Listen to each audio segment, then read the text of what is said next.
What's up, Giants fans, Hub watchers, Rumble subscribers, YouTube subscribers, Twitter and Instagram followers? It's Kush back at it again with another pain stream, call-in stream for anybody and everybody to call in and just give their thoughts, just lay it all out there.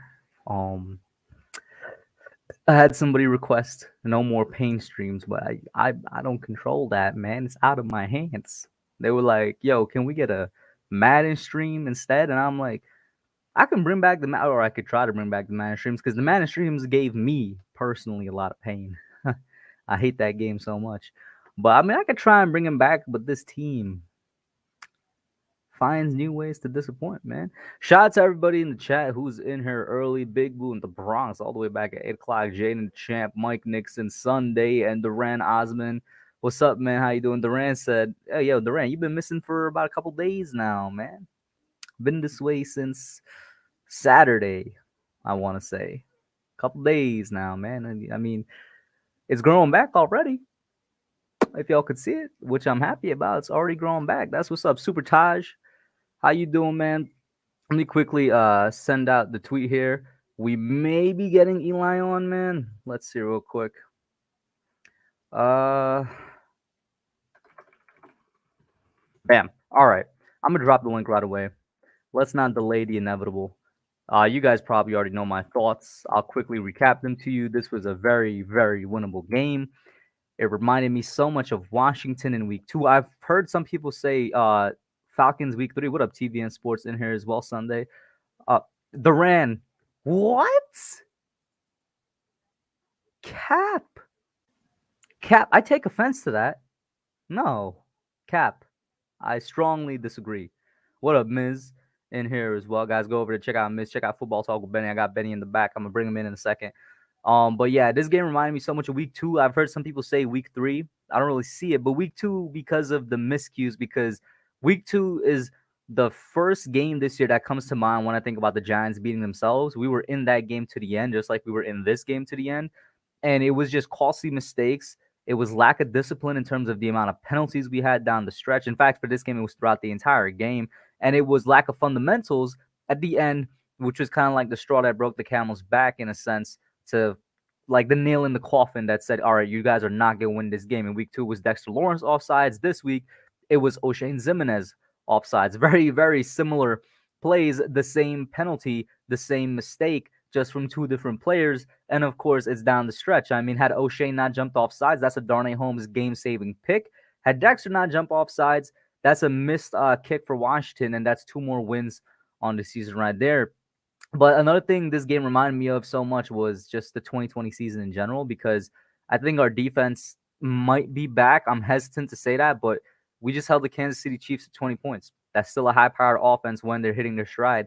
And this is 2 games in a row now, 2 full weeks in a row, where the defense looked like the way we expected them to look. Now, some people might look at the box score and say they're not getting the pressures this game that they got last game, or the sacks. I disagree. The only reason Patrick Mahomes wasn't sacked nearly as much as he should have been this week was because the Chiefs game planned around it. They created time for him. He was getting the ball out from like the very first play. He was getting the ball out like within a second. He was not wasting any time. So, there's no way you're creating pressure within a second. There's no way you can hit the quarterback if he has the ball for a second or less or around that time. And they would basically design plays so that he wouldn't be in the pocket that much. And that's a kudos to Andy Reid, who, we shouldn't be surprised. But that defense was there. We were getting pressure when the opportunities were there to get pressure, when he's in the pocket a little bit more. And we saw the defense perform. There were so many.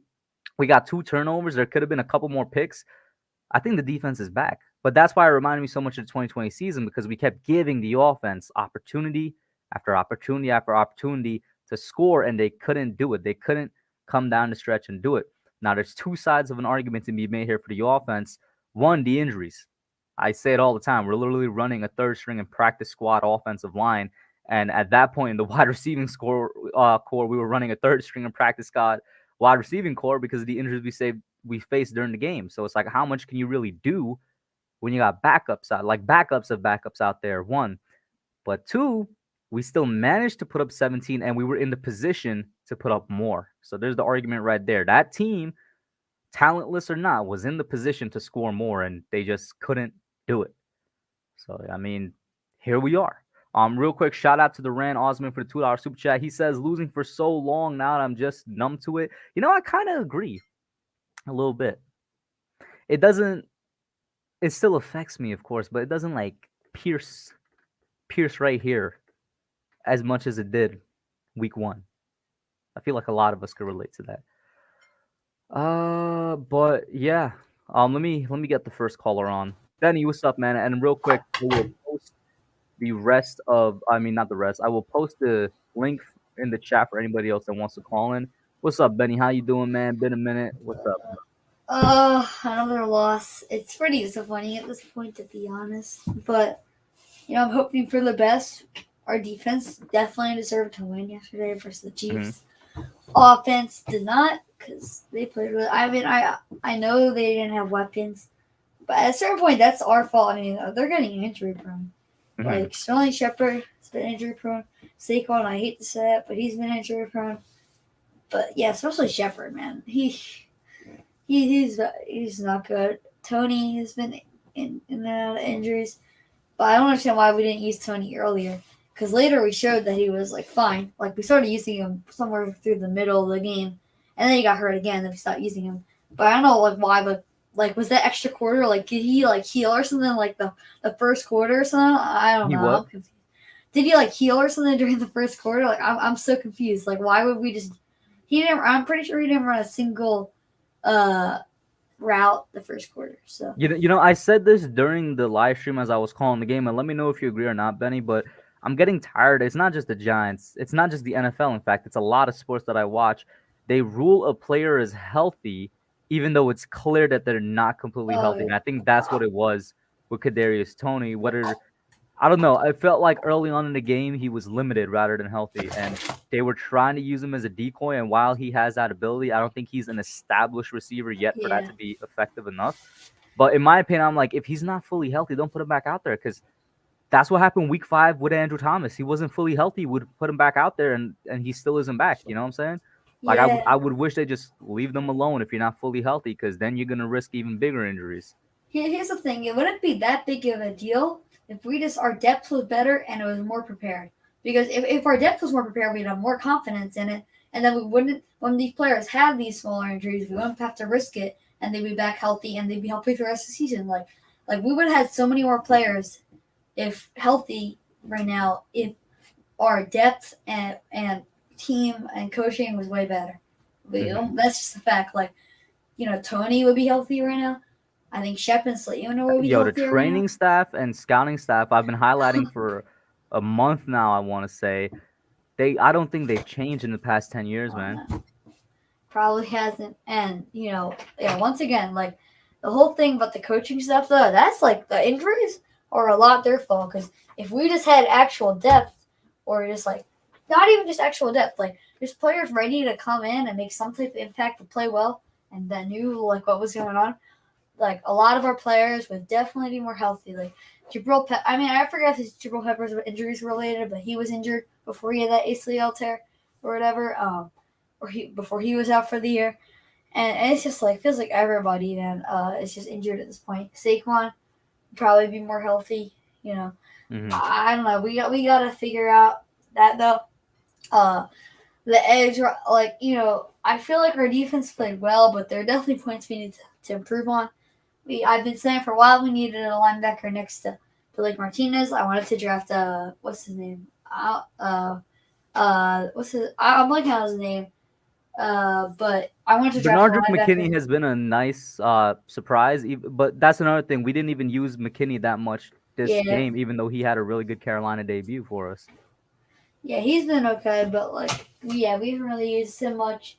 And I like Reggie Ragland. I feel like he's actually like he seems like a pretty hard worker actually. And same thing with Tay Crowder, I guess. But I don't know, that could use improvement. But the main thing I'm mad about is the edge rush. Like Oshie Zimenez and Lorenzo Carter are so bad. They don't get any. They don't get any edge. Thank God they didn't start this game. O'Shane still got a good amount of time, but did we see much, if any, of Lorenzo? Like, I feel like I didn't see him No, at all. Lorenzo's hurt. Oh, he's okay then. Bet that's why we didn't see him. But Yeah, I was really glad that we started two rookies, Roche but and still, Ojolari. we saw Jimenez basically ruin the game for us. So Hmm. I mean, he was still able to do enough in his limited amount of time.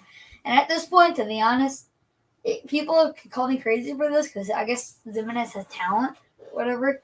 But I might rather just drop Jimenez and get some Nobody's gonna UDFA. call you crazy, man. I feel like most of the fan base I has feel wanted like this I'd man rather gone. drop Jimenez and at least just get a UDFA that's gonna, or like some unproven talent that's just gonna work hard at least and probably will I feel that's like technically what we got in Roche, right? I feel like listen, exactly. drop But we can just Zimenez do and get his replacement time split between Roche and Ojolari. I would be fine with that. exactly, and we can drop Jimenez and uh yeah, we can sign somebody else. We can find a different spot. Maybe sign another receiver because we're really thin right there. Maybe sign like I don't even know. Sign maybe another I don't know. Maybe another DB, another safety or something like that with the Jabril injury. There's a lot of parts on the team we could add extra guy to. Maybe a running back. Like I like Corey Clement a lot, and right now I mean Saquon's gonna be back, so honestly we probably wouldn't. But anyway, yeah. I mean Zimenez. I think we're better off with it like some completely unproven talent because like honestly Zimenez gets like no pressure. Like I Hmm. feel like you can't really do much. Like there's not many players out there on the top of the free agency list. Like you go like through maybe like the top 10 guys. I don't think many of them would do worse than Zimenez right now. Like Zimenez is at the rock bottom in my opinion. Hmm. Like Lorenzo Carter's been bad, but not as bad as Zimenez. Zimenez is just I don't know. I mean, he seems like a hard worker, but who even knows? Honestly, I mean, I don't know how he hasn't done anything.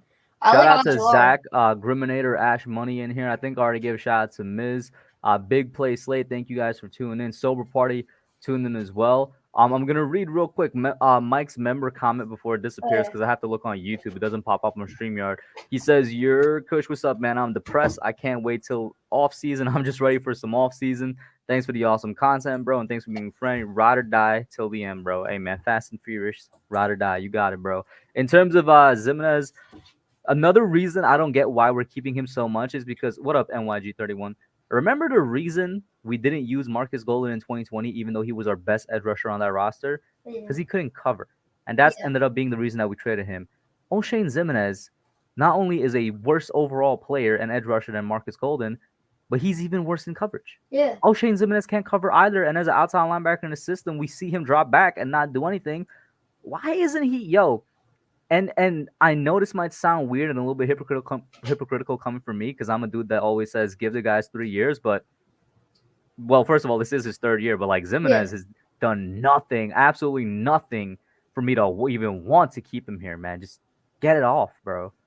yeah. He's just like been on a decline, and his rookie year was not a good rookie year in my opinion. So he's just been on Hmm. a decline. I mean, I remember watching the pick. Maybe somebody in the chat or you know the answer to this. Like, I'm just trying to wonder. Like, this is like me, like being honest. What made us draft him? And I'm not like trying to blame the organization. It seemed like he was at the time when we drafted him. It seemed like a good pick. Was Everybody's saying there that. any Like, what was like his special? Like, what was the special? Like, was he I some gotta like go back speed and look at rusher or what? 2019 edge rushers, bro. 2019 draft edge rushers, right? Yeah, Because here's the thing. We took him in the third round. I gotta wonder, was there anybody that we missed on? You know what I'm yeah. saying? I mean, Let's see. I don't know. Like, what was his specialty back in college? I know he came from a small school.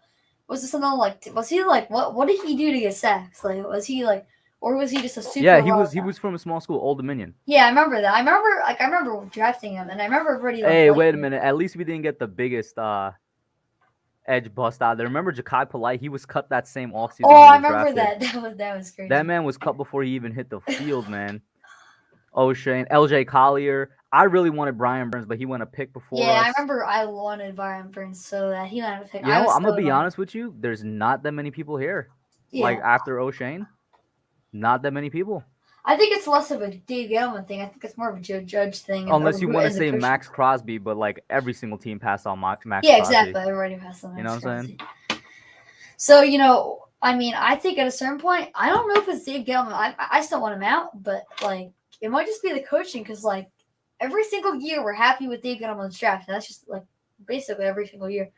So I mean, the coaching staff has not been developing these guys that we really been liking. I think it's both, and I still want Dave Gettleman to be fired. And But I agree with Ash Money in the chat. By the way, I'm tired of development guys in terms of the yeah, edge because let's call it what it is. We've heavily ignored the edge. And what up, Evan? In terms of drafting and even free agency. Once again, we got rid of our best edge rusher in the past 3-4 years in Marcus Golden for a stupid reason. But yeah, I yeah, mean, listen, the whole reason Aziz is our best player right now is because he was the guy we took with the best capital, right? Second round pick, even though he was supposed to be a first, but it makes sense. yeah, Like the higher you address edge, the more of a chance you actually have on hitting on it. yeah, and that's like why in last year's draft, I remember saying this like this is one of my big points about Edge. I'm like, here's the thing about Edge. I really want an edge rusher, but I'm only taking an edge rusher in the first 2 rounds. I am not taking one through like I cannot take one like a late round one or whatever.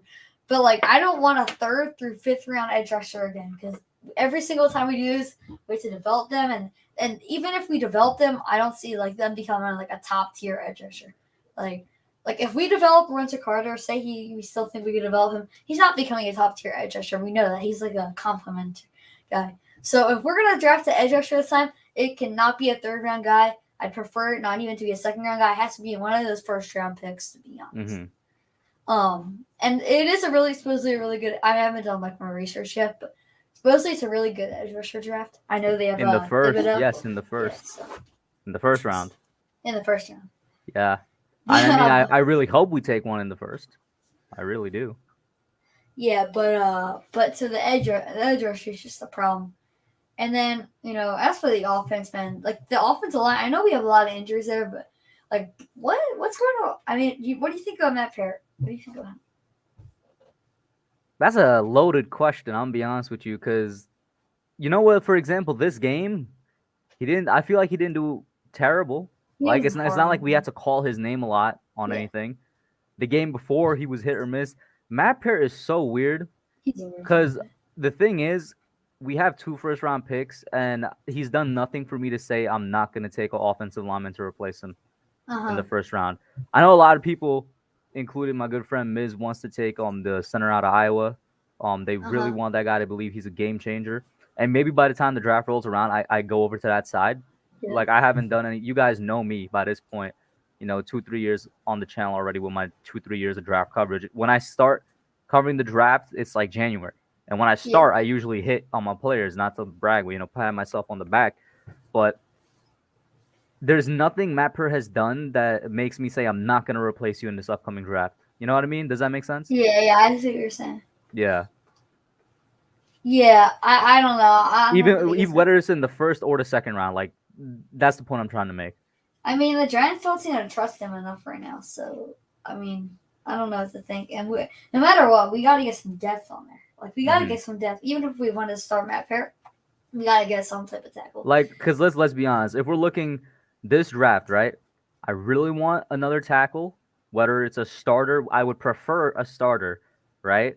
But if they say Matt Purr's the guy and they take a tackle like in the third round, I'll be fine with that too. I really want a center because we're not sure how Nick Gates is coming back. And even if Nick Gates does come back, I kind of want to kick him back out to guard. I'll be Uh-huh. honest with you. You know what I'm saying? So that's two positions at least that you'll have to draft. And if Will Hernandez walks, that's another one, or you maybe fill in free agency or whatever. Yeah. So here's what I want to hear from you. Actually, this is a kind of a complicated question, but of the guys, and this could be guys that are injured, guys that are playing right now. But what guy is there? Like, we obviously probably I'm guessing you would say Andrew Thomas for this, but what guys do you still at least want as like a starter? Is there any guys besides Andrew Thomas that you want to keep like I that mean, you're confident in Andrew having? Thomas. Does Kadarius Toney count? I mean, we're not sure what his injury status is. Obviously, Toney. Um, I really want to say Kenny Galladay, but he's been injured all year. So I feel like even though a lot of fans, including myself, I don't look like Patrick Graham, Evan. A lot of fans, including myself, is kind of upset with Tony. At the same time, it's like he hasn't even seen the field healthy. So like, should I be upset at him? Saquon, I'm so split on right now. I'm really riding the fence on Saquon. I'm not sure where to be with him. So I'm gonna say Kadarius and then Andrew Thomas for sure. Those two guys, Yeah. 100% for sure. And I mentioned Nick Gates earlier too. Yeah, I mean, what's going on with like Ben Bredson and what's his name, Billy Price? Are either those guys like willing like starters for the future or not at all?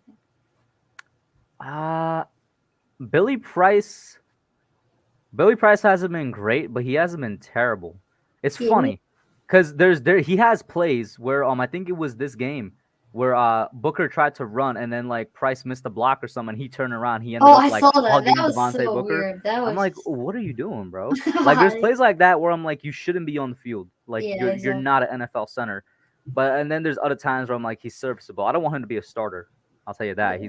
He's fine as a backup. Yeah, and it's mostly like I haven't watched Bengals games to be honest. It's mostly BJ Hill, by the way, has been really, really good hmm Benny, over. let me get your last couple thoughts though. I got Rick, then Mike, then Miz in the back here. All right, my last thought is we need to blow it up. We gotta go in some type of direction. We can't keep on trying to be good and rebuild at the same time. We know it doesn't work. So, if we want to go for a rebuild, I mean, I prefer not to. But at the end of the day, that might be our best bet. But yeah, I Mm. really hope we bring somebody at our house. And I was disappointed we couldn't trade anybody this trade deadline. But yeah, I think that's really it. Oh, the last question. Okay, last question is so obviously we have Kadarius Tony coming up. We know Galladay's going to stay at the team.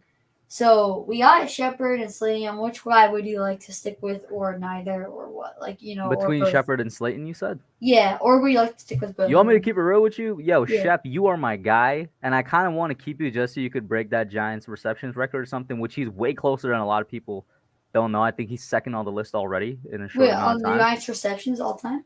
Yeah, I think it's either all-time receptions. It's one of those Really? Oh receiving my god! records. Yeah, I'm pretty sure he's already second all-time. Which Wow, once that's again, crazy. people are not. A lot of people would be surprised by that. But yeah, Shep, you got to go. Unfortunately, like you came back from the hamstring and then you got injured again. And that's another thing too. Going back, where I'm like, I'm really annoyed and I hate our training staff. Like legitimately hate them because this is not normal. One, it's really Yeah, not normal for your team to be injured like this so often. And you cleared this guy to come back and he got injured. He obviously wasn't clear like properly cleared in my opinion. yeah, And then Slayton, I mean, it's the thing with Slayton where it's like he's not getting that many receptions in the first place. So you have a really, really small sample size, which is never good to judge anything by. yeah, Forget football. You were talking real life. You want to talk, mathematics and whatever. A yeah, small sample size is always terrible. But it just so happens that in that small sample size where he's getting like one, two receptions a game, and I'm not even exaggerating, yeah.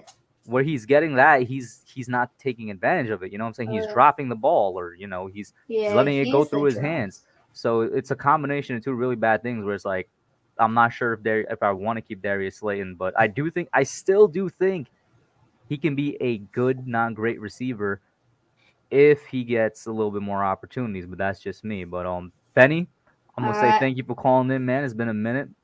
Loved having Thanks for you having me on, on. bro. Have a good one, man. All right, thanks for having me on, man. No problem. Right, real quick before I bring in Rick, once again, the order is Rick, then Mike, then Miz. I saw a couple people pop in. Yuvraj, what's up, man? No problem. Thank you for tuning in. Nate, how you doing? And Yuvraj, I believe you were the one who said you don't want any more pain streams, bro. I don't. If the Giants bring pain, the pain stream is gonna happen. But you requested the Madden. I'm gonna consider bringing back Madden on Thursday nights. What's up, Marjorie, in here as well. So party Michael B. Sunday. And let's get Rick on, man. Rick, how you doing? First of all, luscious locks, looking Thank like you, bro. you remember the prince from Shrek? That's the hairdo you have right now. For Lord Farquaad. Nah, the prince in Shrek 2 and Oh, the Shrek 3. Prince. That literally the hair shape and wave you got is that. What do you say, Shrek 3? And Shrek 2, yeah. I don't remember Shrek 3, Well, but you remember Shrek 2 though. The blonde guy. The fairy yes, godmother's yeah, son. yeah, yeah, yeah, yeah. Yeah. I got you, Go ahead though, man. What's up? How you man. feeling? What up? It's been a minute, man. Ah, It's it tough. has been a minute. I know it's tough, man. I'm watching all this crap too, man. But how you doing? Anyone checking on you, man? I mean, you're making all this content. You're showing up every Sunday in front of all the people, man. How you doing, man? I'm good. Hey, yo, shout out to She Got Sports in here. You guys need to go over there, check her out. Lauren's a great friend of the channel. Hopefully, we're discussing making some, content together. I'm doing okay. I mean, I'll be honest with you. These paint streams help me out too, man. And I'm also on the Twitter Spaces now. I'm not sure if a lot of you guys know Vibes Eli Rax on Twitter. He's a pretty cool dude. We're doing Twitter Space as well. It legit. It's hilarious because it's football at the end of the day, but it's like legit nice to just talk about it and get it out your system. You Right. know what I mean? it's crazy how much a football team. I mean, at the end of the day, it's just a game, but it means so much to us, you know. But Hmm.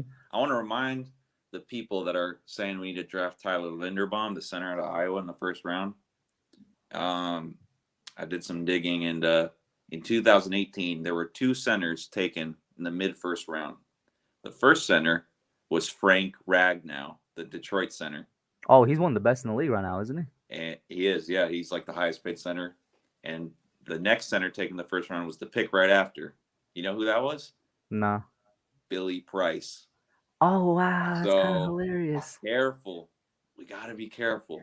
And that's what I was saying. And like I said earlier, I could be convinced that we're a long way from the draft, right? And like I said, I haven't even done my own digging, my own scouting yet. Mm-hmm. But as of right now, I'm not set on drafting a center that high, just because I'm like, if we go on recent history, it's not that many centers drafted high that work out. You know, There's some centers are good taken ones in the though. mid rounds, really. There's some good ones though in the first round that have been taken in the first round. I know I said Billy Price, but you got the Pouncey brothers. Mm-hmm. There's another one I'm forgetting. I think I looked it up. Nick Mangold was a center. I know he wasn't like a world beater, but he was pretty good.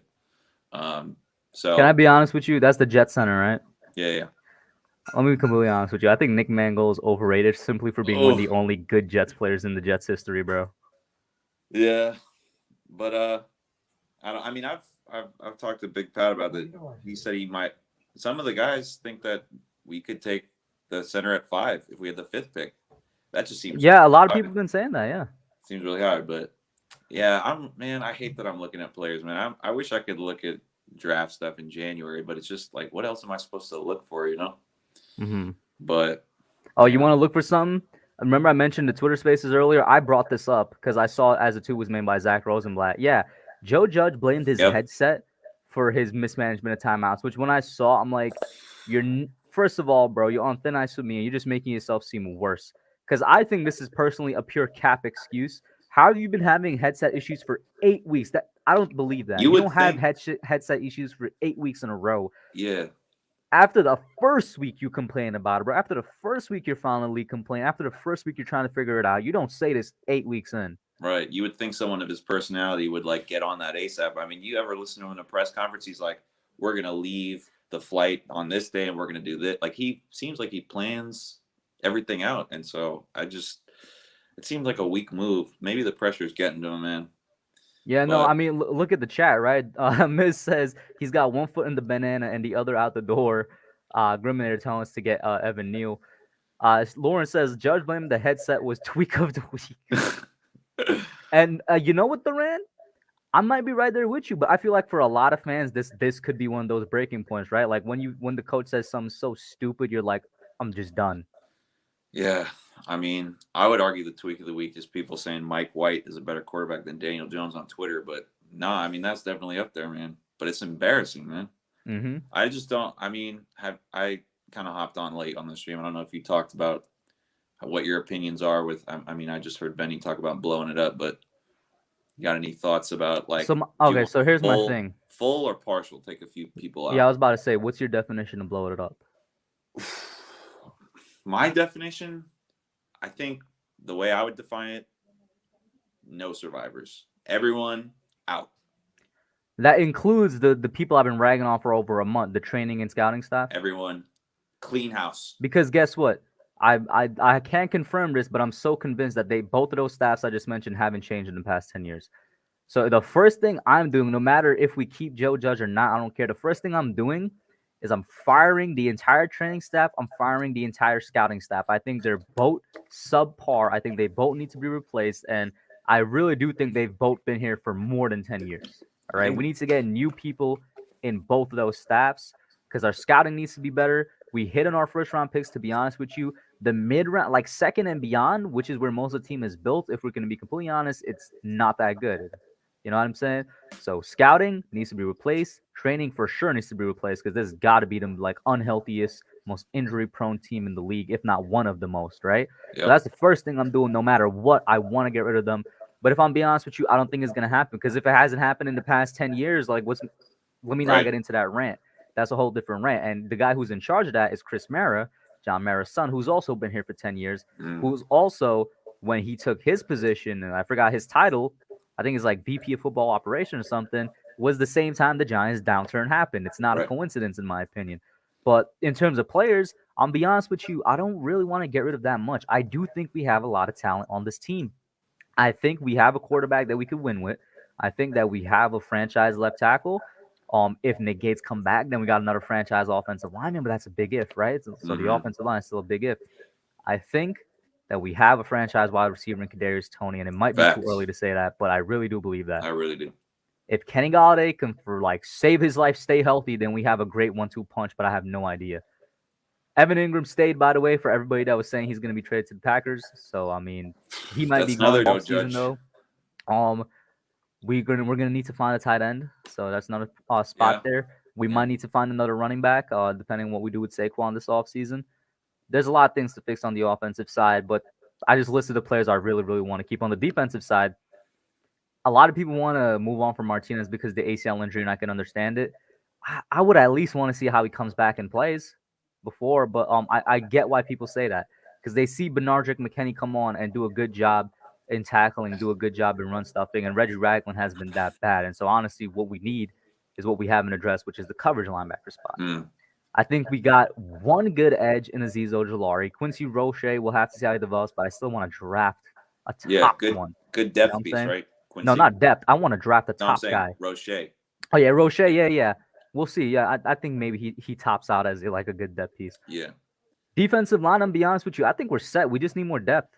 Yeah. Dexter Lawrence, Leonard Williams, and I've made a video on the pass rush specifically addressing Leonard Williams, how he's on pace to have a better year than he did last year before the amazing Carolina game. I think we're good in defensive line. Austin Johnson, the amount of times me and Kid Blue have called his name during games because he gets to the quarterback so often, like he comes up the middle.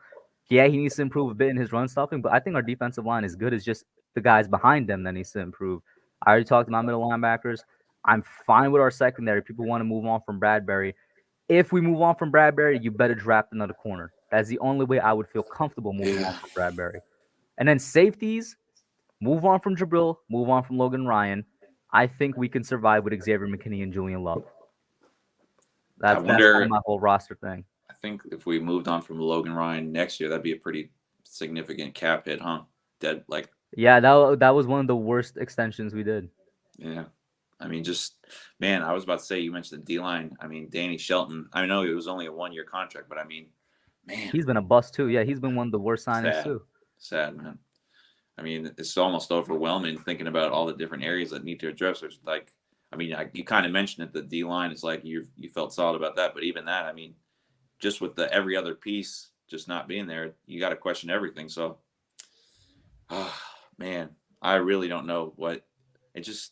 Man, I sound like a broken record. You got to start at the top. Mara, I don't know. Mara's got to look himself in the mirror. Yo, I've been saying as a joke, but I really mean it. Sell the team to the Rock, man. Bro, sell the team to somebody. It ain't gonna happen. Man, I mean, they would pay a pretty penny too, you know. So I mean, it's a valuable franchise. I mean, even after all the crap we've output the past 10 years, still very valuable franchise. That's the craziest thing, man. It's in New York City, right? One of the biggest markets in the world, and people would rather play in Green Bay and Kansas City because we're so bad. Yeah, it just doesn't make any sense, man. It's sad. It doesn't make any sense that the only good New York team right now is the Knicks. Make that make sense. Yeah. The 5-1, or are they 5-2 now? Knicks, bro. For you that at least you have a team to root for. You know what I mean? Yeah. But wait, let me quickly. There's a couple comments I want to highlight here. Yeah. Rod says Jones is playing decent with a practice squad offense. If we give him a real offense, he's going to be elite. All right. What do you think about that? There's been debate about this as well.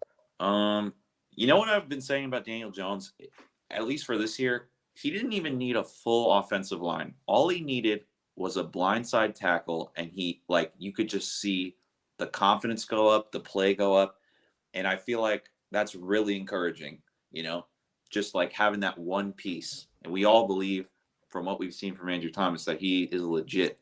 I agree. I think just give him like, we don't even need like a Dallas offensive line in their heyday. Just like Andrew Thomas. The reason healthy. we need a Dallas offensive line, though, I'm gonna correct you there, is because of one of my least favorite guys on this team, Jason Garrett.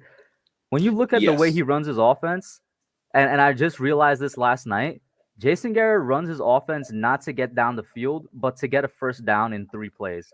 I've noticed that it's almost as if he thinks it's required to use all 3 downs to get the first down. Do you notice Right. that? That's a Where really good way of. we're consistently in 3rd and medium and 3rd and long.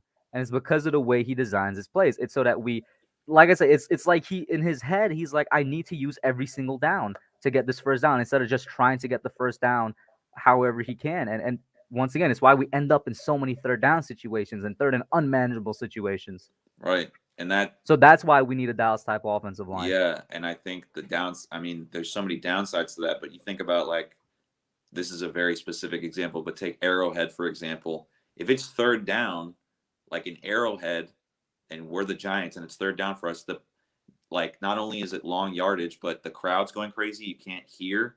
So it's just, yeah, I think that's a perfect way of saying it. It really does look like it's like he's trying to chew clock, but it's like the complete opposite effect because we just end up punting the ball. Mm-hmm.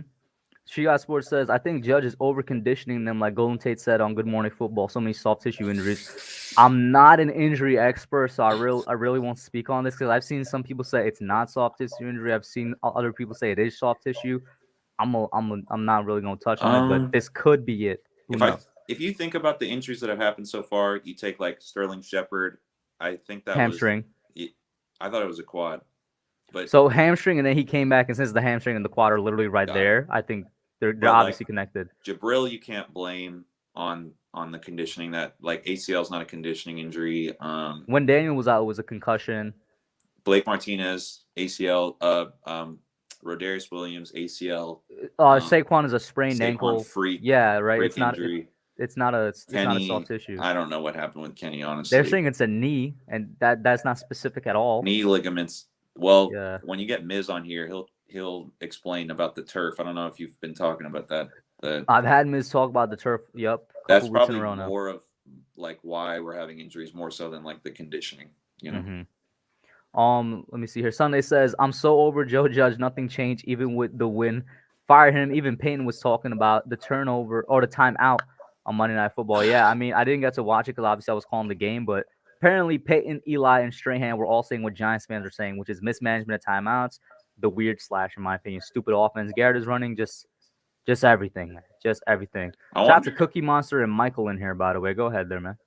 This is a conspiracy theory, but man, wouldn't this be wild if, like, just to save face on something, Mara or like Gettleman was like, hey, Judge, like, go tell everyone that the headsets aren't working just so that you don't look like a fool about the timeouts. That just makes him look more like a fool. I mean, that's what we're discussing, right? I don't know. I'm not a fool. I guess I'm not a fool like them. I guess I'm trying to think like one. I mean, man, it's tough. It's just tough because we all love Judge. That press conference, and last year we thought we were getting something. It just hurts, man. Like, who else? I don't want to hear about Louis Riddick, man. But, like, who else can we bring in here? I don't know. I don't think there's any. I just genuinely can't think of any good candidates. There's one coach that, like, kind of interests me, but we would have to trust that he could make the jump from college to the NFL. Oh, okay. I mean, you know, at this point, why not? That's the TCU coach. I think his name is, like, Patterson, and he was there for like 20 years. And they had some really good years. The year that Cam Newton won the BCS championship, TCU was like number 3 in the country.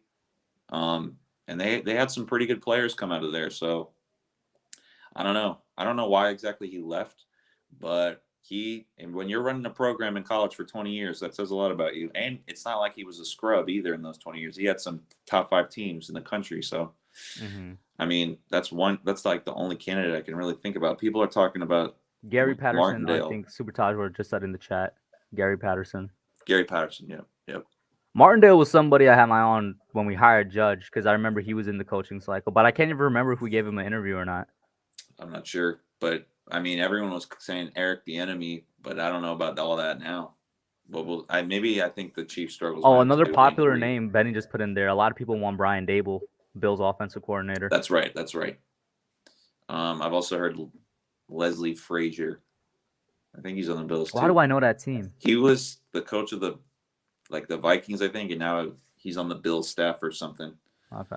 But I mean, you're talking about coaches leaving like franchises that have it set right now, you know? And Rick, so, I'm gonna say one thought or one I guess idea out there. I'm gonna throw out that I put in a video a couple weeks ago where I said there's an argument for Joe Judge to stay and there's an argument for Joe Judge to go. We've all been beating to death the argument for him to go, right? Now here's the argument for him to stay, and let me know what you think.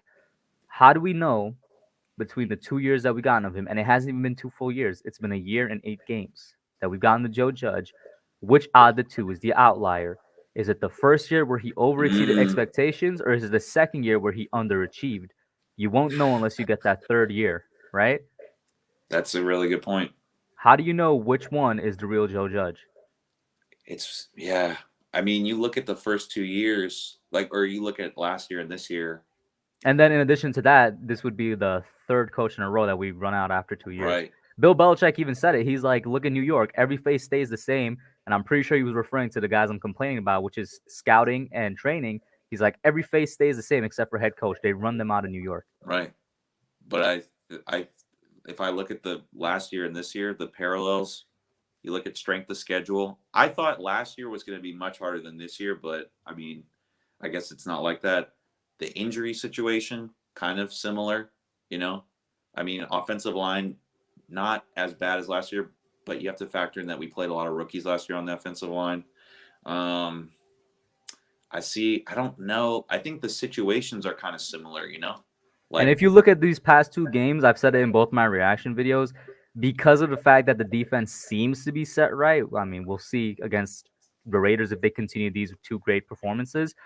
And in those 2 games, it reminded me so much of 2020, where it's like the defense is doing everything in their power to win us the game. Right. I guess we'll have to see. We can't I really like that theory about looking at the 2 years in full, but we're still in the middle of the second year, and it could go up like last year, or we could end up 2-15. I mean, hopefully not, but you never know, right? So, I think I like that theory though a lot though, because I think we should probably give Judge a third year, honestly, and keep that staff, and because I don't want to ruin. You know what, Miz? Guess what? I called you Miz. My bad, because I was looking at Miz's comment. Okay, You know what, Rick? Guess what? I agree with you, because while recording that video, as I was telling the argument for that side, I kind of convinced myself while recording the video. Right. Yeah, I think, man, I'm just thinking about Daniel Jones. I don't want to ruin him as a talent, you know? Listen, obviously these guys love football, right? But listen to some athletes talk about what it does to you as a person if you're just continually losing. It breaks athletes, their career. They're just not the same player. So I don't want that to happen to Daniel Jones. Especially don't want that to happen to Kadarius Toney. So I don't know what's in his best interest. Is it to get a coaching staff that maybe could help him out, or to keep things the same around him, but it also might be the same crap. So I guess I'm. And it also comes down to roster evaluation, because this roster is very much tied to this coaching staff. Like you were asking earlier who I want to keep, and I said, honestly, there's not much I would blow up. That's 100% connected to the coaching staff, because they're the ones that built this roster.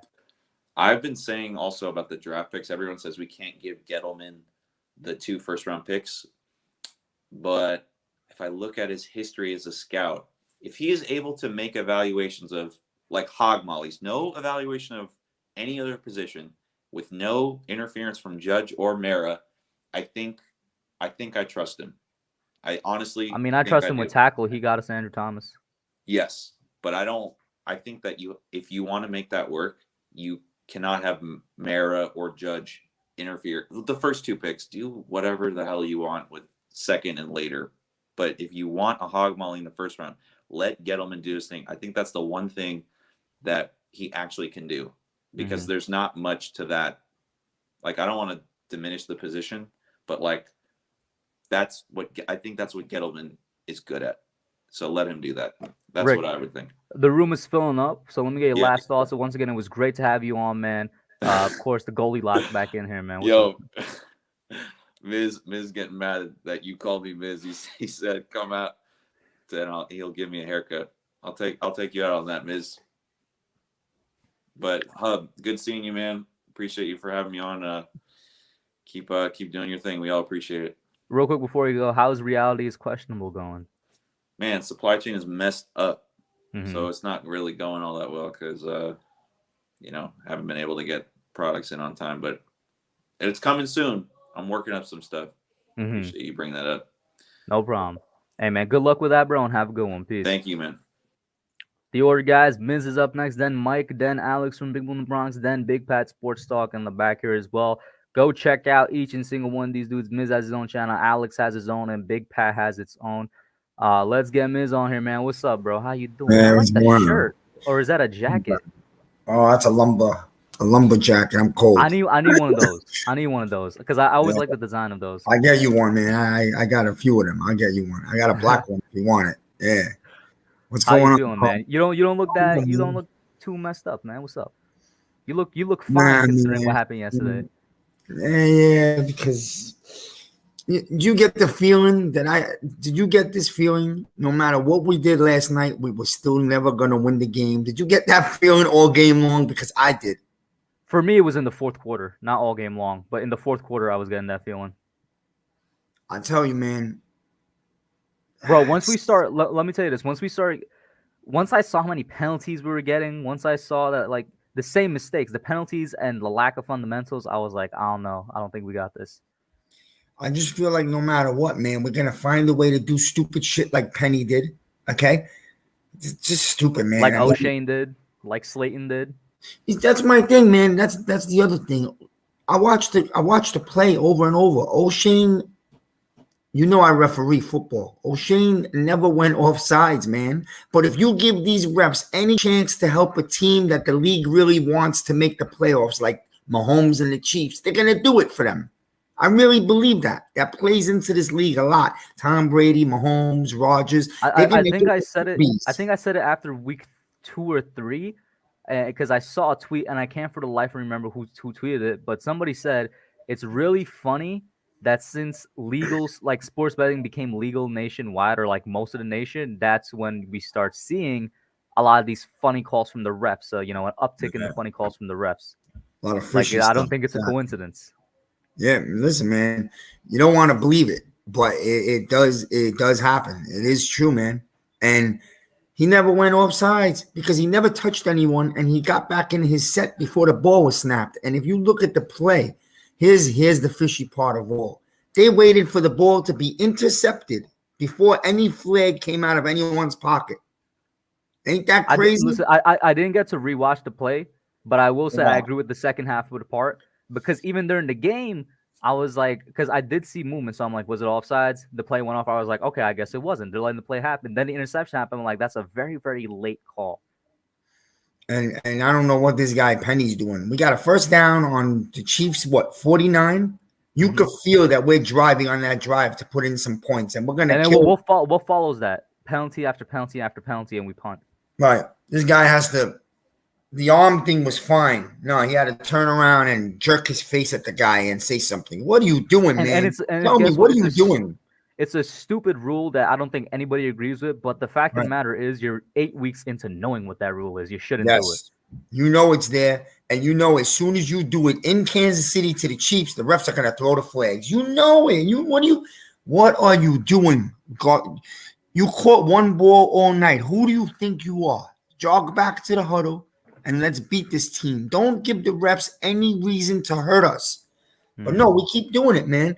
And Joe Judge, man, I don't even want to get started here. Now, I know Big Pat said that his timeouts that he used throughout the game were in good spots. But you could say that, but not when there was 2 minutes and 40 seconds left in the game and we let 40 seconds run off the clock for no reason. That's one.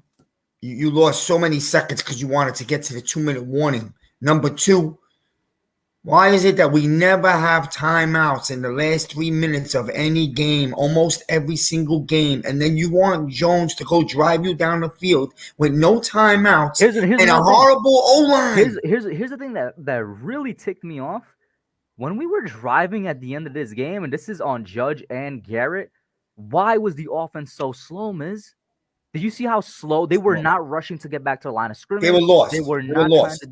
They were not trying to do quick passes. It was a slow offense. I'm like, this time is running down. What are y'all doing? It Because made they were no sense to completely me. lost, man. They were completely lost. They were completely lost. Jones took a sack, or regardless if he took a sack or he got sacked. But if you look at every play, they were coming at him because they knew the Giants weren't running the ball. They knew the Giants had no timeouts. So they were coming after him, and he was getting no time, a second and a half, man. You know, you're not doing nothing with a second and a half. A 4-yard pass ain't doing nothing for us because we ain't got no timeouts anyway. You know, so you knew they weren't driving at the end. You knew it wasn't possible. Shout out to Jalen Weir in here and Josh. Like I said, I might have to go back and rewatch that play then. But go ahead, Miss. No, I just wanted to All right, we're gonna give a show about the cleat right now. I'm gonna teach everyone about the turf problem that's going on in this country, especially in MetLife. Real quick, it's gonna be 1 minute. Bro, take your time. There's no need to rush. We have a horrible turf in MetLife. And this turf, there's a bunch of them across the country. It's that nice, soft looking, beautiful, I think shiny the turf. 49ers have the same one, right? What? Do the 49ers have the same one?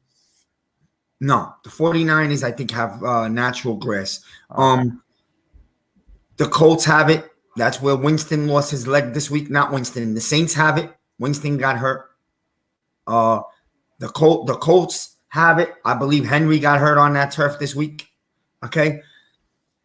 This turf is a nice, shiny looking, beautiful thing on TV. But if you've been on it, and I've been on it, I've coached on it, has the little black pebbles. You see them flying around every time the receivers or running backs start gaining speed on a breakaway play. Here's what happens. You got a cleat like this. I'm going to show you now. These are little cleats because this is a kid's cleat. And if you look at an NFL cleat today, these players want to have the extra cleat. They want to have it another half an inch longer so that the shoe digs in, so that they could get a tight, grip on the ground so they could run faster. Now you got bigger, muscular legs and faster players than ever in history.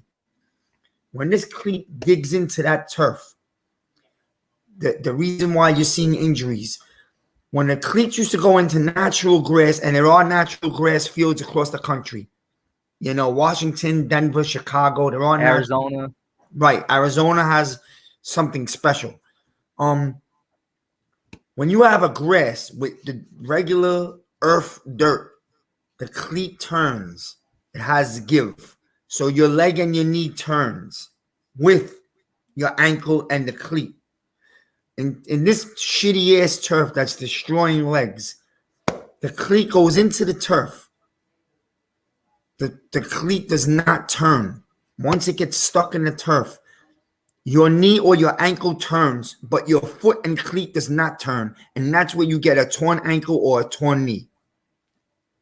And that's what's going on with the fake turf. And these guys are muscular and stronger and faster than ever. Like you see Barkley's legs. They're ridiculous. And these guys are trying to get as much gain, any advantage they can. So you look at Barkley's cleats, they're even longer than the normal natural cleat. Turf's got to go, man. I know Mara's acknowledged it. I know he's going to get rid of it. But we've lost a lot of seasons and a lot of players here on our crappy turf, man. And there are players that are starting to talk about it across the league. Carl Banks, Chris Sims spoke about it. Boomer Esiason mentioned it. And he said the other day last week that he knows for a fact that there's people in the building with Mara and the Jets owner talking about changing that turf. They have now acknowledged that the turf is no good. It's coming too little too late, in my opinion. But first off, Miss, thank you for the explanation with the cleat. Because that's something I didn't know. It makes a lot of sense when you think about it. Like you said, we have bigger, stronger, faster athletes than before. If they're trying to turn and there's some holding them back, that's a snap right there. That's a tear right there. It makes a lot of sense.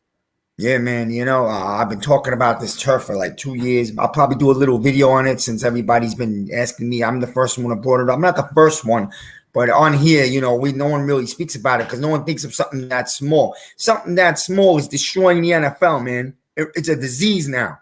Mm-hmm. This little beautiful looking turf with black pebbles that they love. You know why the owners liked it? Because you don't have to maintain it. They get to save it's cheap, money. Right? Yeah, Yep. It's cheap. And bottom line, man, these cleats are getting stuck in this crappy turf that they put down across half the country. And like I said, when your cleat gets stuck in the turf and there's no turn, your knee turns, but your cleat doesn't. Torn knee, done for the year. Mm-hmm. All right, and we're seeing it happen to too many players, man. Shout out Players. to Authentic in the chat, Jalen Aditya, DJ in the chat. You really, you know, Miz, I think you should go ahead and make that video. Use the cleat explanation just like you did here. It was really nice, like a really good explanation, man.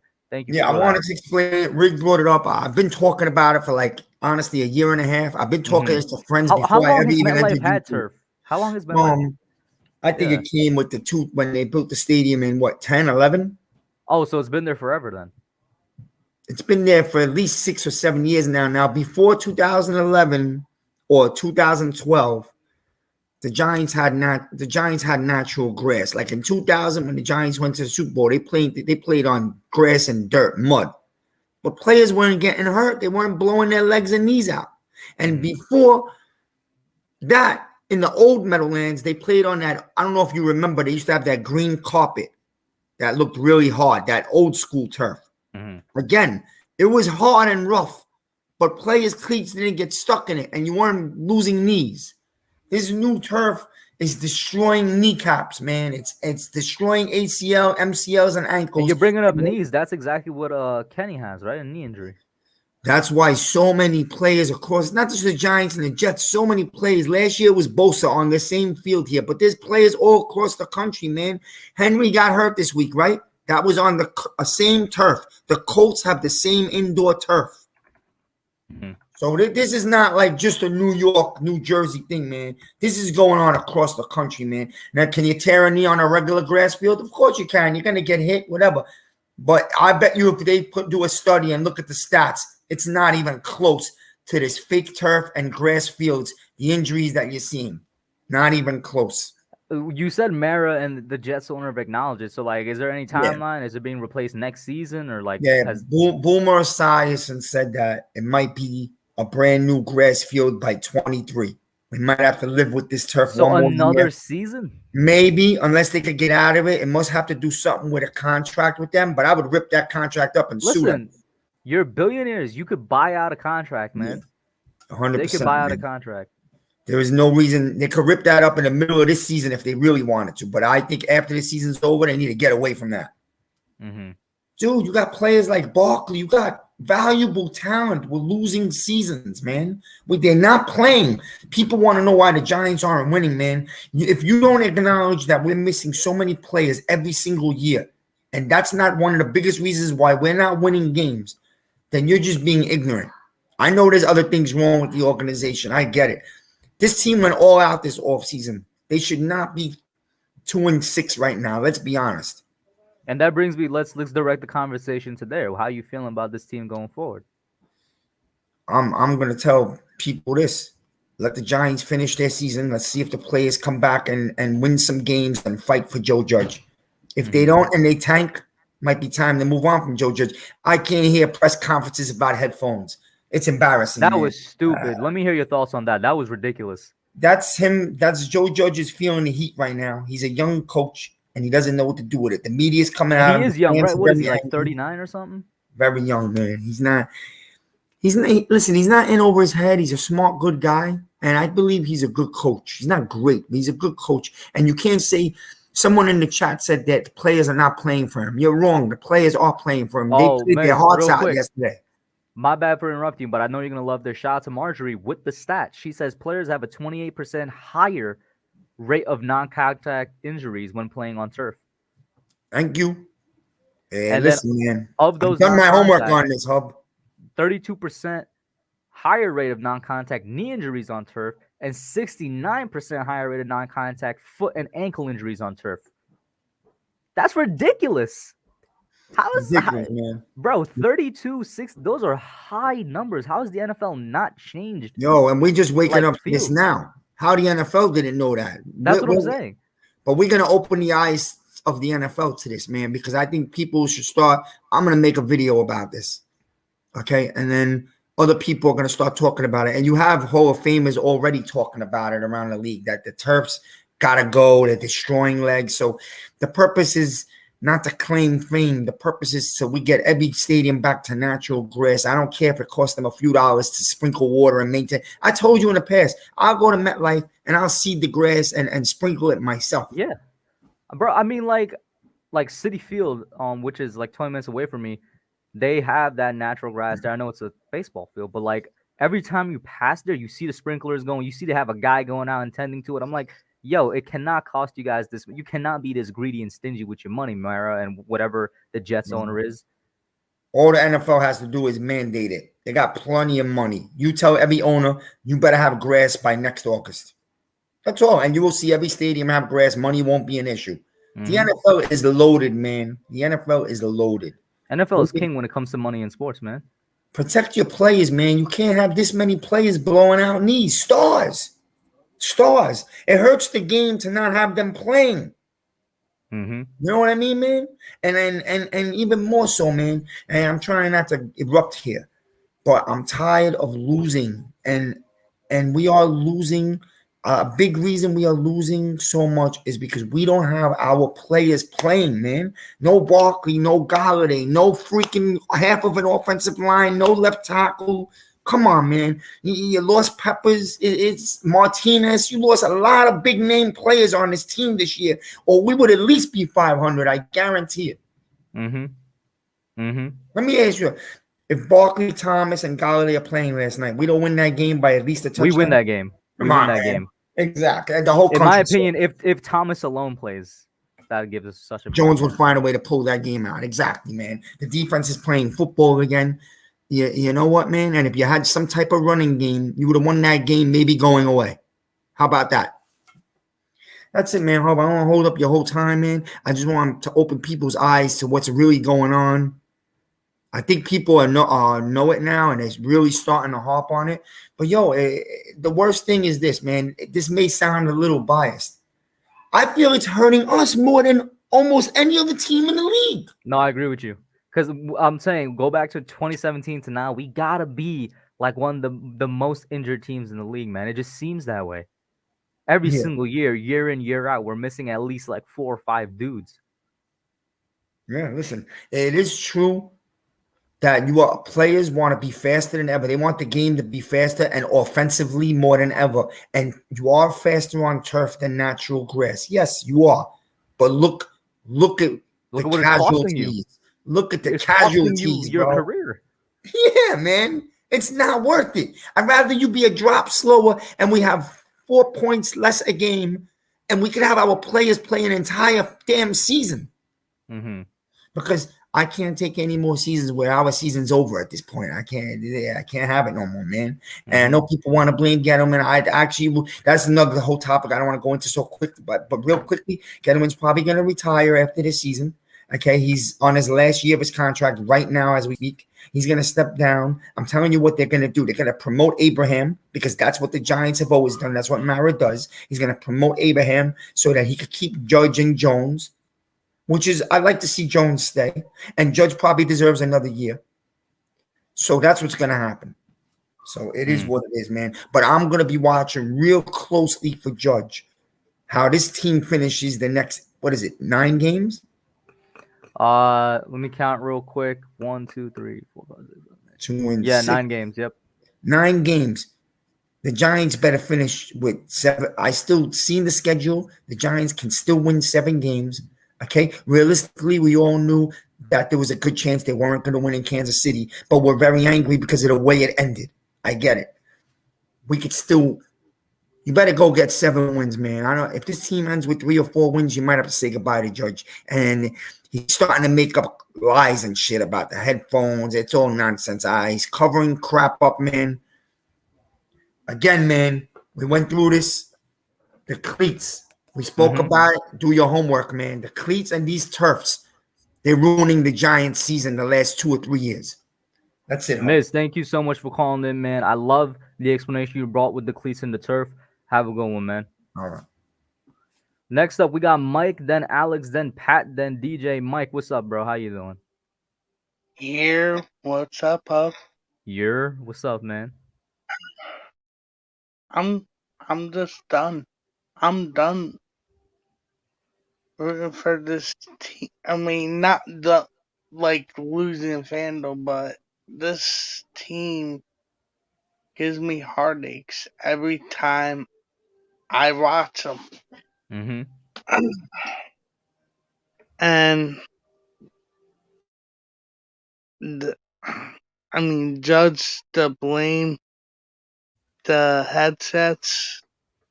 Oh That man. is how Listen, how I how knew it long was gonna be something how that people how brought up, long but that is how so long have stupid. how long have we been live? You're good. It is complete and fucking bullshit. It's complete fucking bullshit. I just don't I just don't know what to expect, but sadly Mara's gonna give this whole regime another year. Mm-hmm. Because you wanna know why? What? He's gonna play the injury card as an excuse. You And think about what I then was saying earlier, though, in terms of like, and I want to know your honest thoughts on this, right? mhm. How do we know which Joe Judge is the real head coach Joe Judge? Year one, which we've seen completely up where he overachieved, or year two, where we're halfway through and he's underachieving, right? How do we know which one is him unless we see the third year? I agree. I agree. Mm-hmm. But And nobody get it twisted. You guys have known I've been ragging on Joe Judge since week one of this year, where I've been saying mhm, coaching has been an issue. So I'm not trying to defend him, but I'm bringing up something that I think needs to be brought up. mhm. And it's it's just it's just disheartening Mm-hmm. because this team this team can be so much better. We we had expectations for them, and Mm-hmm. they just need to tear down the turf. Going back to They once again, Miz with the great explanation, man. mhm. And Mike, you coach as well. If you got anything to add, go ahead and add. I mean, we every field I played on and coached on has been on grass. Mm-hmm. So I mean, Marjorie has shown the numbers, and that's just astonishing. And let me highlight those numbers once again because for me it's ridiculous. Like the numbers she was bringing up, Yeah. 28% non-contact lower injuries, uh 32% higher on the knee ones, and 69% higher on the foot and ankle ones. Like, yo, that's Mhm. high. That's a very clear disparity. Yep. And I mean, for Judge and Gettleman not to make any moves today is disheartening Hmm. because I really think we could have finessed a fourth or even a third rounder from the Packers. They desperately need a A tight tight end. end. I'm so surprised. I'm gonna be honest. Almost everybody was convinced Evan Ingram was gone, yo. And here we are. It's past the And trade deadline, and he's still here. and I think the Giants should have called up the Raiders and hit them up to send Slayton there for like a fifth or sixth round Oh, because of pick. what happened with Henry Ruggs, which, by the Yup. way, that's a terrible thing to happen. But Henry Ruggs deserves whatever justice comes to him. It's unfortunate because we've seen the story before of a guy with a lot of money can get out of situations like this. I really hope that doesn't happen because for those of you that don't know, that was sort of vehicular manslaughter. Like, he caused the death Yeah. of other people. Like, And he should be behind I bars. believe in the state that he was in is a count B felony and is And now more news facing. came out. More news came out that made it even worse, where it's like confirmed that he was speeding and everything. Wow. So he's looking at 2 to 20 years in prison. That's if, like I said, a lot of rich people get out of situations, man. That's if Yeah. his money doesn't get him out of the situation. Yeah. Yeah. But a friendly reminder, don't drink and drive, folks. And certainly don't speed either. Come on, just be Yeah. responsible. Yeah. Yeah. Be responsible, call an Uber, anything but what he did What is happened with Henry totally, Ruggs? Yep. yeah, it's totally irresponsible. And my condolences goes out to the family that lost their loved one. But anyway, Hub, I am beat and I'm tired. I don't So blame you, man. I'm going to head to bed. Listen, Mike, get a good night's sleep, and don't let the Yeah. Giants make you so fed up, man. That's all I can I say. try. It's But all good. this off season is gonna be fun. So, what one way of describing it? It's one way of describing it. Yeah, it's gonna be interesting and fun. And by the way, Tyler Lindenbaum is that dude. Like I said, I'm Me gonna and have to go Joel, and check him out. All right, I'm gonna listen when January gets me and here. Joel, I'll do my due me diligence. and Joel, me and Joel, cause you know, we spent 9 hours watching all the games, and the first one was Iowa's game. And I mean, Lindenbaum does have stuff he has to work on, but that dude's a beast. That dude's a mauler. That dude is worth a top 5, top 10 pick in my eyes. Okay, Yep. I'll take your word for it. So, I'll take your word for it. yeah. Anyway, Hub, it was good talking to you. Everybody sub him up. He's a great content creator. Shout out to Mike, member, friend. Have a good one, man. You too. Then we got Alex, then Pat, then DJ. What up, Alex? Guys, go over to check out Big Blue in the Bronx. I will say before Alex speaks, man, Mike got me almost busting out laughing because I've never seen or heard him so fed up.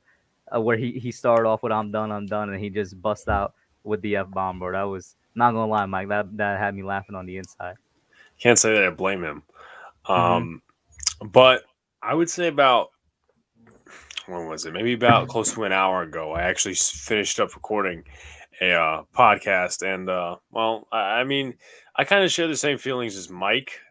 I'll give one coach credit, and I'll say something that I know a lot of people are going to like. I'll give Patrick Graham credit. I'll give Patrick Graham For the credit. past 2 weeks or like Yeah. what time period here? Past 2 weeks, here's what I'm going to say. Obviously, we've seen the past 2 years as Patrick Graham. The defense starts out shaky, and then they make the adjustments. And Patrick Graham has taken accountability. He has taken accountability, and I was ripping on him the first couple of weeks. So, Alex, I'm gonna let you finish your thing, but I'm gonna just say for me, the one thing you needed to say, what you just said, was he made adjustments. But continue. Yeah. So he made adjustments. Obviously, Carolina were wondering, oh, is it a fluke game? Whatever. Kansas City definitely showed that it wasn't a fluke game.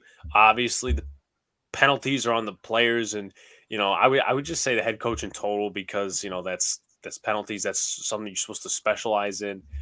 But with that being said, here's the problem with the whole Giants situation, and a solution that could actually be a solution for the next couple years. So it's going to be really weird to explain, but I'm going to try to word this the best as possible. So you can legitimately, in my opinion, keep Patrick Graham as a defensive coordinator for the next coaching staff for next year. Because you see a lot of these teams in the NFL. You have two types of teams, really. You have high-powered offensive teams. You got the Cardinals, you got the Packers, you got the Titans, you got the Chiefs, obviously. Some of those teams don't have good defenses, and I'll get to that in a second. But then you have the other teams the last couple of years that are really starting to fade out, but the Chiefs could be an example, depending on how they do. Teams that start out really, really slow, and then they pick up the pace, and then they make the playoffs. Steelers, Patriots, even though that's not happening this year. Chiefs could be. So the recipe for winning, the formula for winning, in my opinion, just like this, what this league requires. This isn't 1981 anymore. This ain't, the 90s anymore where it's defense, defense, defense. It's offense. If the Giants get a modern offensive coordinator in here and a head coach that's not necessarily conservative and rather aggressive, and you keep Patrick Graham, you can realistically forget about the defense for the first 5 weeks, no matter what talent is on the field. Now, I'm not going to sit here and say that the Giants don't need pass rush. Obviously, that needs to be addressed in the offseason, preferably within the first 2 rounds. Most likely the first round, hopefully, because we do have 2 first-round picks. Mm-hmm. But with that being said, once again, you look at all these teams that struggled with the first couple weeks. Some of it is their defense. And if you have a high-powered offense, if the chemistry goes quickly with whoever you have on offense, you'll forget about the defense within the first 5 weeks. And even if you do struggle, if you have a good head coach, they'll make adjustments, and then the next couple of weeks will be a smooth sailing season. And then that's a winning formula, in my opinion. I actually just formulated that, but you know what? I'm done with almost everybody except for Patrick Graham. I think he's done a good job. Before I let you give your thoughts on mine, Joe Judge, I mean, in my opinion, with this whole, we'll bring in a GM, don't bring in a GM, here's 2 ways you could go about it, or a couple of ways, actually. I don't believe in bringing Joe Judge back next year unless you bring everybody back. The only way you don't bring everybody back is if you promote Kevin Abrams. If you're bringing a new GM, you're doing what the Jets did, and I kind of said that like 700 times already. They brought a new GM in when they already had head coach hired, and then they're basically going through a shit show, for a lack of better words, right now. But it's a tough situation with the Giants. In terms of Daniel Jones, I don't know what to feel on him. And I've been a guy that's really been defending him. So next year, if the Giants end up, either keeping him or, they go out and replace him, I'm expecting it. But we have to remember as fans, though, quarterback's not going to solve the whole team issue. It's going to be coaching. It's going to be O-line. It's going to be pass defense. Rush. Exactly. So that's what I had to say on that. If you have any thoughts. So in terms of your plan, I like it a lot because, like I said, in my Carolina reaction video, the first thing I said was props to one of the first things I said was props to Patrick Graham because he made adjustments very clearly. Like anything and everything we complained about was kind of fixed in the Carolina game, and that's what prompted me to make the video about how the fact that this defense genuinely runs off of a pass rush. If we have a pass rush, it fixes like every other problem on the defense. Like it helps out the linebackers. It clearly helps out the secondary. We're getting picks. We're getting pass deflections. And even this game against the Chiefs, yeah, we weren't getting the sacks, but that's because the Chiefs' game plan was to get the ball out quickly and, design stuff that directed the pass rush away from Patrick Mahomes. Yeah, we were still checkdowns. Yeah, we were still affecting his passes. How many passes? We had a good amount of pass deflections this game. We had a pick. We had a turnover. Like the pass defense was good because the pass rush was still present. Patrick Graham made his adjustments, and it took him 6 weeks. It took him a long time, but when he made his adjustments, they came in the clutch. And that's why, I mean, to this day, kind of going off on a little bit of a tangent here, I still prefer him as our a coordinator over Jason Garrett. A lot of people are trying to defend Garrett, and I really don't get it. But Garrett has made adjustments not on the level that Patrick Graham has made. Garrett's offense is still very, hit and miss. It's still very inconsistent. There's weeks where it looks good. There's weeks like where it looks bad. But we were almost on a switch for the first couple, week 1, terrible. Week 2, good. Week 3, terrible. Week 4, good. Week 5, all the injuries. So, I don't really know if you could count it. Week 6, terrible. Week 7, good. Week 8, terrible. It's like he can't consistently put out a good offense. You know what I'm saying? So his adjustments are not on the level of Patrick Graham's, but that's the end of my little tangent there.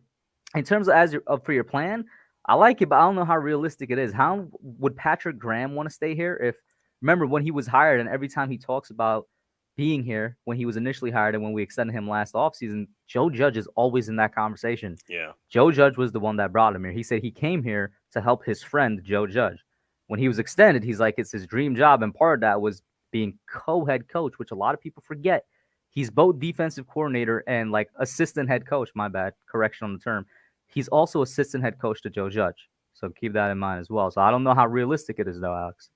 Yeah, obviously that plays a big factor in. Obviously, another way you can make changes, and it's unlikely to happen, but you fire Jason Garrett during the bye week and you bring in Freddie Kitchens or Jerry Shaplinski to call the plays.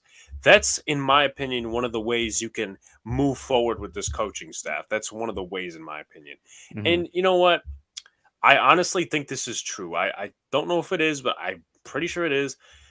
This was the first game in Patrick Mahomes' career when I think that they've only scored like 20 points to win or something like that. If that's a real stat out there, to win or something like that. I don't know. I guess it goes on the fact of the offense that like they've always had more of an explosive offense, obviously. Because I was like, they scored 3 points last week. Yeah. But if that stat's correct, that's a great job by Graham. And also, Alex, if you look at all of our defensive stats, we did everything to win. We held them 5 of 12 on third down conversions. That's a winning recipe. You talk about the points. We held them to 20 points. That's a winning recipe. Like, we got 2 turnovers. And shout out to Diggy in the chat. My headset is working fine. And if my headset was giving problems, I would have let the people know immediately instead of waiting 8 weeks. Of course. But go ahead, Alex. And, I said at the beginning of the year, and this is something I want to be, I'm glad I'm right on, but I'm not glad I'm right on. I said that the Giants were going to be competitive with the Chiefs. I was laughed at. I am right about that, but I don't want to be right about that. I want them to win because they had a chance to win last night. They had a chance to win. They had several. Yeah, several. They beat themselves. If there was a record out there, and for beating yourself, I think the Giants would take that. What also bothered me yesterday is obviously we all talk about the timeouts. Here's 2 specific instances. Ready? Going back to the headset, according to Joe Judge, the reason he burned some timeouts is like his headset ain't working. Yeah. Shout out to Easy Lopez also throwing that in there for the joke. Before the half. Okay, so they had about minute something to go. They had a minute something to go before the halftime period. So, and I did calculations. So, obviously, the kick return, whatever, the clock wasn't running, obviously. So shout out to Tana in here. Is your headset working okay, Tana? Any problems you want to tell us about with your headset? Yo, he asked the same thing, bro. Go ahead. But before the half, obviously, and then, so you get the first play. I don't know what it was, but I did calculations. Between the first play and the second play, yo, Alex, 29 seconds were wasted. Read this. I'm sorry to keep interrupting. I'm going to ask you to repeat that, but read this comment for me. Out loud? Yes. With your brother in the room. Yeah. Giants are chronic masturbators, beating themselves all the time. Jesus Christ. I'm sorry. I had to be said because I agree, but restate your stat, my guy. My bad. Between the first play and the second play, 29 seconds were wasted. Mm-hmm. Second to third play, 29 seconds were wasted.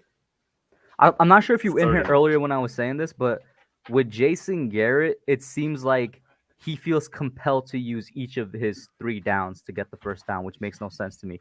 He doesn't want to get down the field, and he doesn't want to really move the ball down the field. The impression I get from him is that for some reason in his mind, it's mandatory to use first, second, and third down to get the first down because we're always, every single drive, every single time, we're always in a position where it's third and medium or third and long, and that's because the plays he calls on first and second down are not actually intended to get that first down. Like, do you get what I'm saying? It's a gimmick. Like, he feels the need to use all 3 downs, and it doesn't make any sense to me. No, it doesn't. So you had 29 between 1 and 2. You had 29 between 2 and 3, and you had 17 between 2 and 4. Actually, no, 3 and 4. So, and then obviously, let's not pretend that penalties didn't play into it. Definitely did, because after the Booker run, obviously, I think this is the same drive where he had the false start by Will Hernandez. He's a penalty machine. He's a mental errors machine. You know, he's not good. Nate Solder, obviously, the holding. I don't know if it was towards the end of the game or mixing up drives, but I'm pretty sure this was this was somewhere, whatever. So they had the Booker run, which was about 14 yards, and then they had the position to go for a Hail Mary, but instead they get a delay of game penalty with no time running, nothing. They don't have any timeouts, so they take the delay game penalty and they kneel it. So I blame that. Obviously, Jason Garrett, no timeouts as well. And then end of the game. On fourth down, No, before you get to the fourth down, Alex, the end of the game, 40 where seconds you ran had a down. timeout to use, yeah, and with 2:40 to go, you let that 40 seconds just run down. Yeah. About that, I think I'm getting this right. So it's second down. If they would have used the timeout, let's just say they would have used the timeout, because I'm pretty sure they passed on second down after the 2-minute warning. So you have second down. If you call that timeout, they do whatever. If I'm getting this correctly, they do whatever on second down, timeout.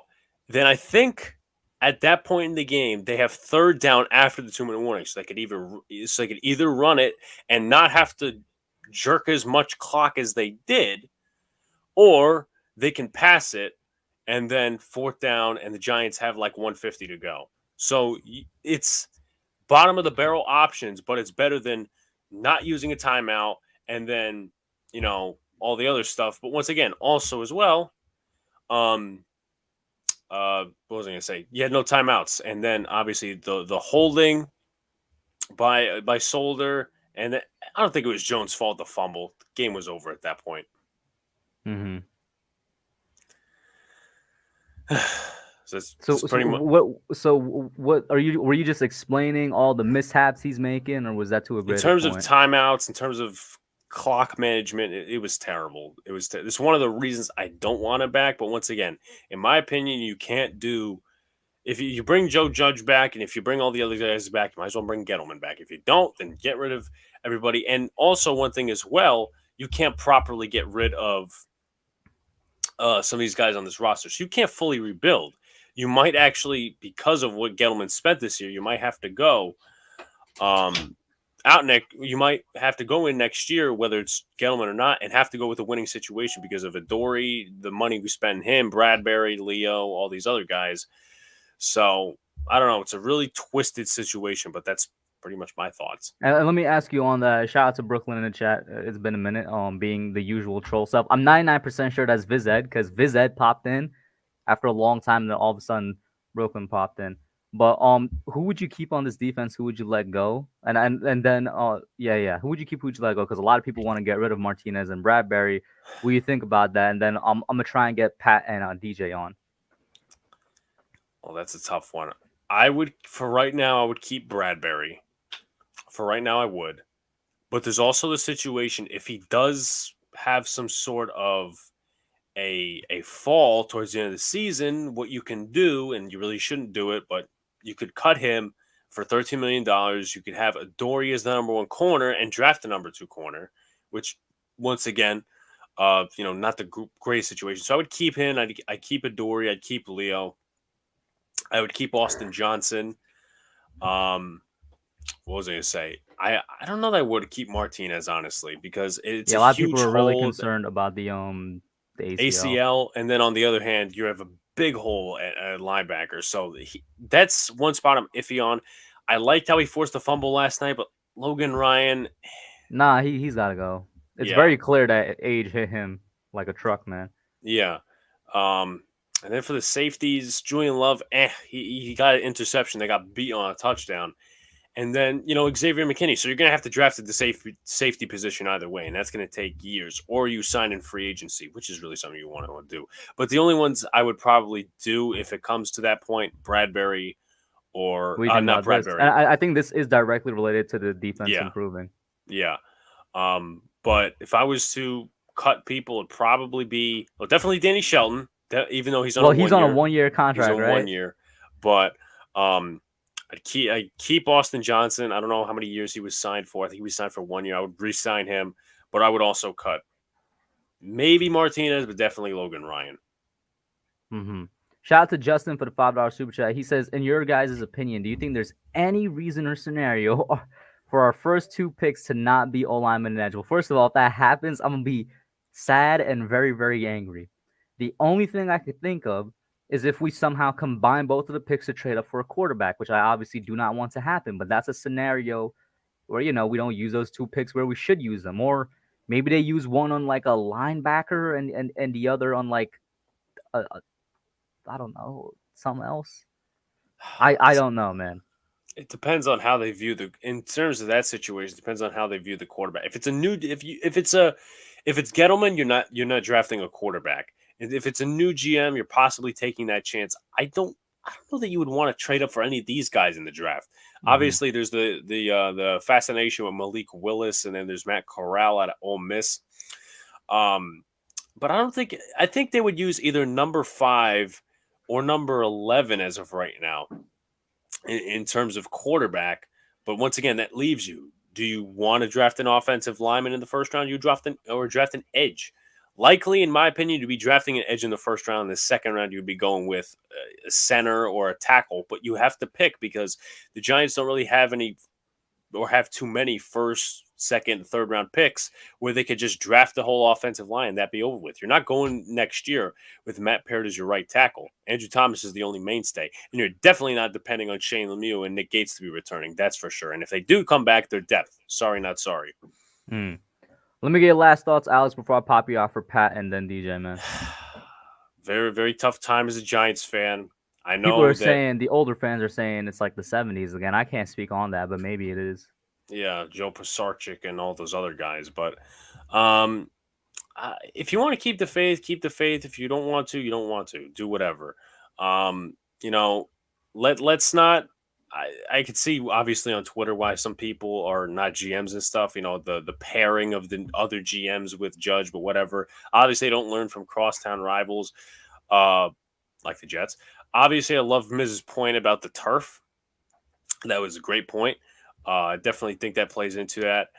And, obviously, that my plan that I brought up at the beginning when I came in, I think it's a good plan. But once again, is it really going to happen? Probably not, but we'll see what happens. I really don't want to talk off season, but we're getting to that point. But once again, as usual, Kush, thanks for having me on. And just real quickly, guys, add 1 subscriber to the channel. Someone unsubscribed when I got to 300. So, I'm not gonna lie, that's kind of funny. Yeah. Yeah, somebody go over there and give this man his 300 right now, man. Go over Yeah. there and give him 300 right now. I'm sure there's somebody here that could do it. And of course, not only check out us, we got Diggy in the chat. Check out Diggy. A lot of people know who Diggy is. Definitely great content over there. Ash in the chat, check him out. Entertaining in here. We had Authentic in here, Learning Out Sports. And then the next guy I'm bringing up, Pat as well. But Alex, have a good one, man. Thank you for calling in. Peace. And of course, Miz too. Miz just put up the turf video. Go ahead, check him out. What up, Pat? How you doing, man? What's going on, Hook?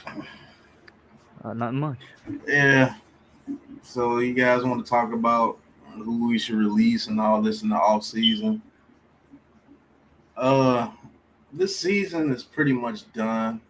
What I think is going to happen is we got a softer schedule in the second half of this season. We're going to wind up beating some teams and probably get about 6 to 7 wins.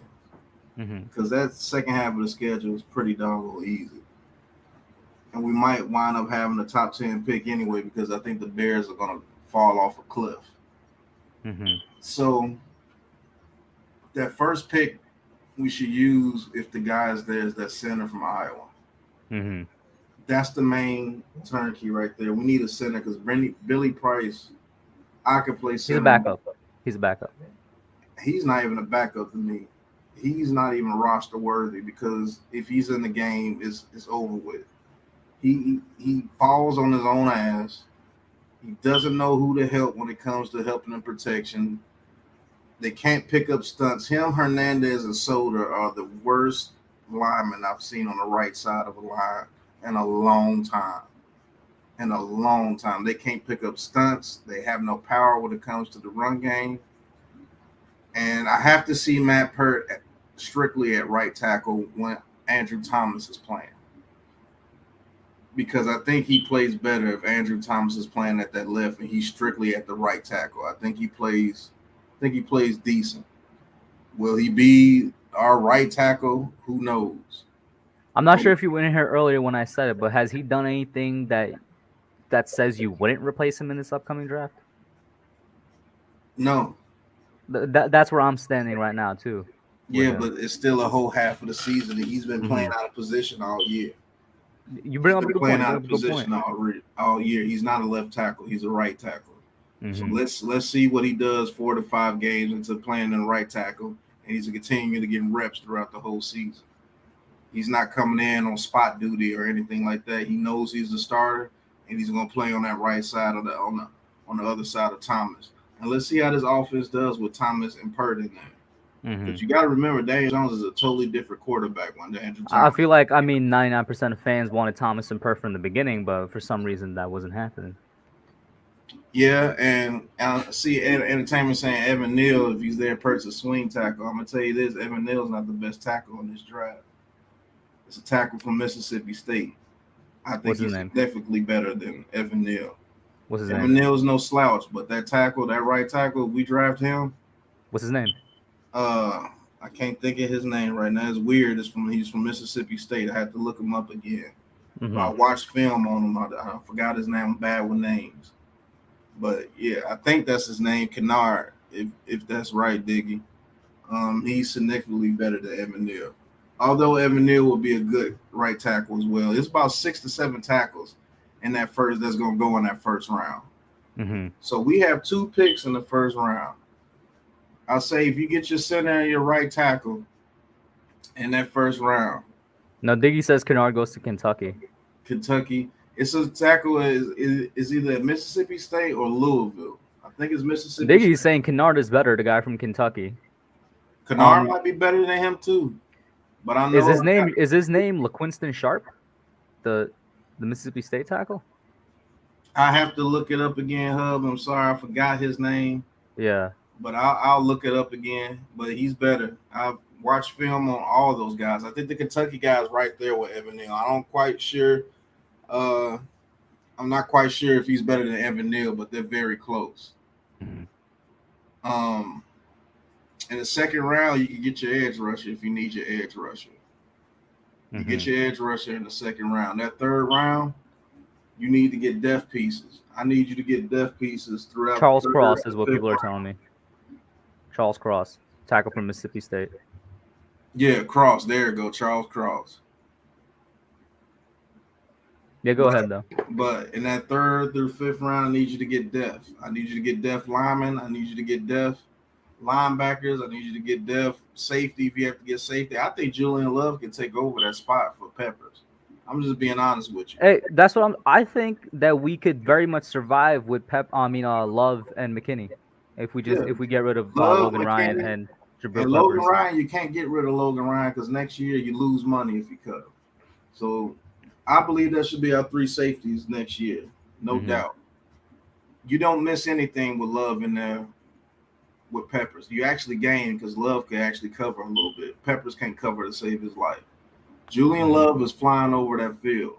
Y'all better watch some film on that kid, man. I think he's the perfect number 3 safety for this team.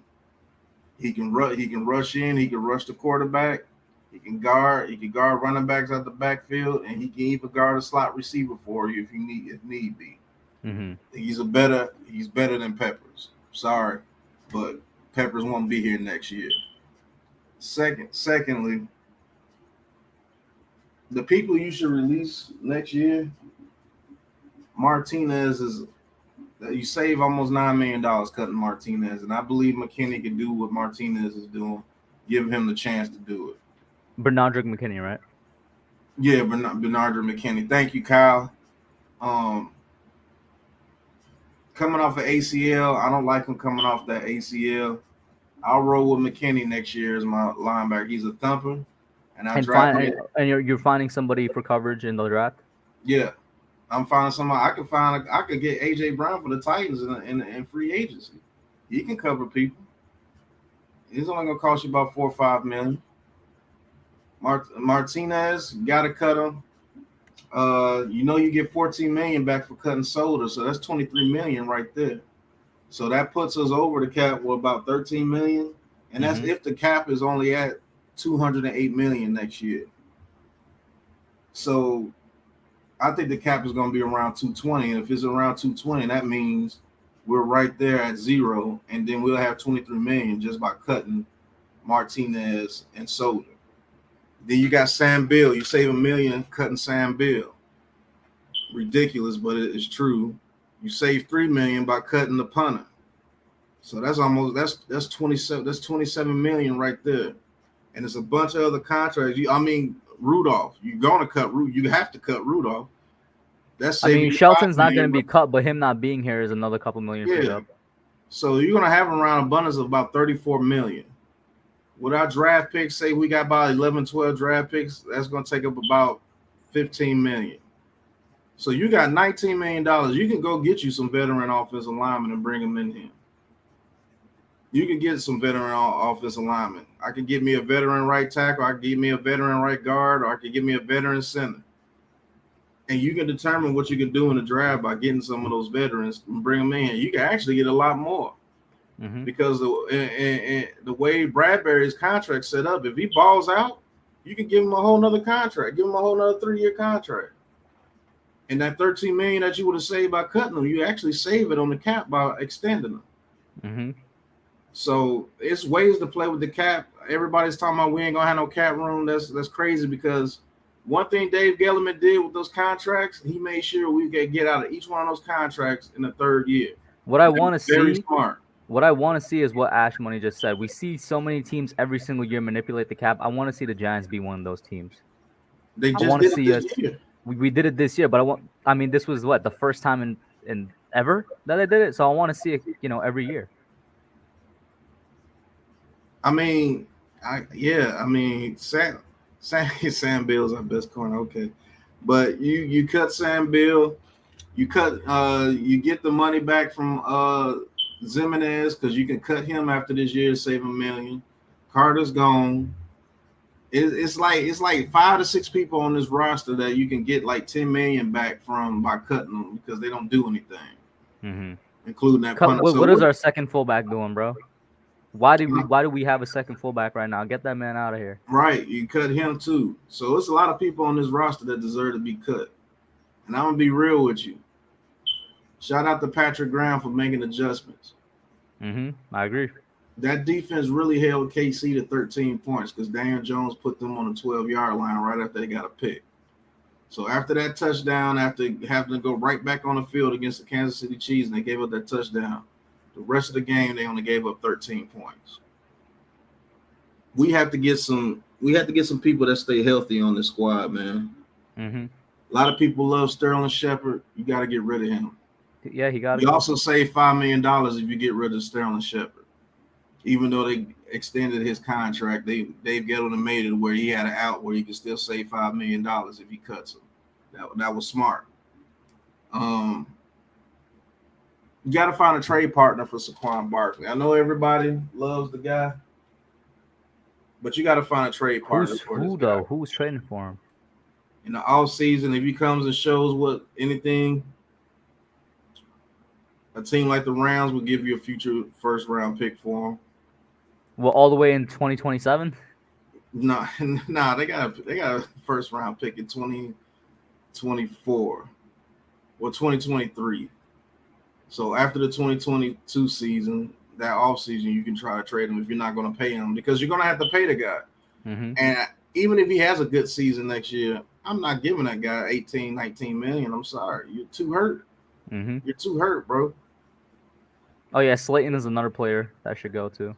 Yeah, Shep got to go. Ingram Ingram, his contract is going to be up. His 5th-year option is going to be up, so he's just going to walk. Yeah, he's going to walk, but even if he had another year, I would keep him for depth. I wouldn't have him starting. I wouldn't have him touch the field if I didn't have to. I'm actually in favor of keeping Ross for next year, because when we get on the ball, he shows up. Yeah. And we only give him the ball once a game, which is once ridiculous. a game, maybe. But Stupidly you gotta ridiculous. think, you get this kid Daniel Jones on offensive line with Galladay, Tony. Even if Slayton is starting next year, and Ross, that's still a damn good receiving core if the quarterback has time. Because you got speed where you need it, you got strength where you need it, you got height where you need it, and Kadarius Toney is an absolute monster when he's healthy. Mm-hmm. With that left tackle being Andrew Thomas, if you can draft your right tackle and your center in the first round with those first 2 picks. But we need that edge rusher, though. You're going to use both of them on the line. Yeah, you got to, because it's like 13 edge rushers in this draft class. You can get a good edge rusher in the beginning of the second round. But how long are we going to put off getting that premier edge rusher? We haven't done it in 10 years. I think Ojulari is going to be a good one, and you get somebody like a Johnson in the second round at Florida State. You're speaking to the biggest Azeez Ojulari fan here right now, so I agree with you. But like at the same time, I want to get a premier edge rusher in the first because I believe we can get a good tackle or a good center in the second. Who's to say that just because he's a first round pick, he's going to be a premier edge rusher? You got to think about that. You want something. No, I agree with you, but guess what? Let's go by history. Most edge rushers taken in the first round work out. It's one of the easiest positions to pick. No, it's not. You got the kid from Oakland, Farrell. He's not. That was something that everybody and their mom knew was a reach at 4. You're gonna have to find a better example. He's nothing special. You're gonna have to find a better example. How many dominant edge rushers that you know that when they step on the field, they can get your quarterback almost every time? Name them. Myles Garrett, Joey Bosa, Nick Bosa, Max Crosby, Montez Sweat. No. Yes, Montez Sweat can get to your quarterback. Not every time. Not you're trying to get an edge rush that you know that everybody has to fear. That you know this person's going to get to you no matter what you do. I'm talking about people like Khalil Mack, Von Miller in his prime, Aaron Donald, even though he's not an edge rusher in the middle. Aaron Donald. TJ Watt, Diggy just brought up. TJ Watt. Chandler Jones, and even though he doesn't get the respect that he deserves, Chandler Jones. You're more likely to get that from an edge rusher with a first-round pick than a second-round pick. Who's to say that Crosby guy from the Raiders? What pick was he a first? Yeah, but now we're talking outliers. He was a 6th-round pick. Yeah, now we're talking outliers, right? Out of every guy we just listed, there's like 1 or 2 that weren't taken in the first round. TJ, I think, was 3rd round, and then Crosby was 6th round. I mean, you can get a good edge rusher in the second round, definitely with this class. You gotta look at I'm not denying that. You could get a good one, but that premier one, it's almost proven that it's always in the first round. Okay, I have to check that out. Randy Gregory. Go ahead. Randy Gregory is showing out this year for the Cowboys. He really is. He's turned into something pretty good. But there's plenty of edge rushers that's going in the first round and turn out to be terrible. So you really don't know. And if you're just banking on having a first round pick coming in here and being a premier edge rusher, that's going to solve our problems. It's not. But I tell you what, Ojulari with some experience and Roche with some experience, that's pretty damn good. You get them kids. You talking to the biggest Azeez. Nobody else was on Azeez like I was in the offseason, so there's no need to convince me there.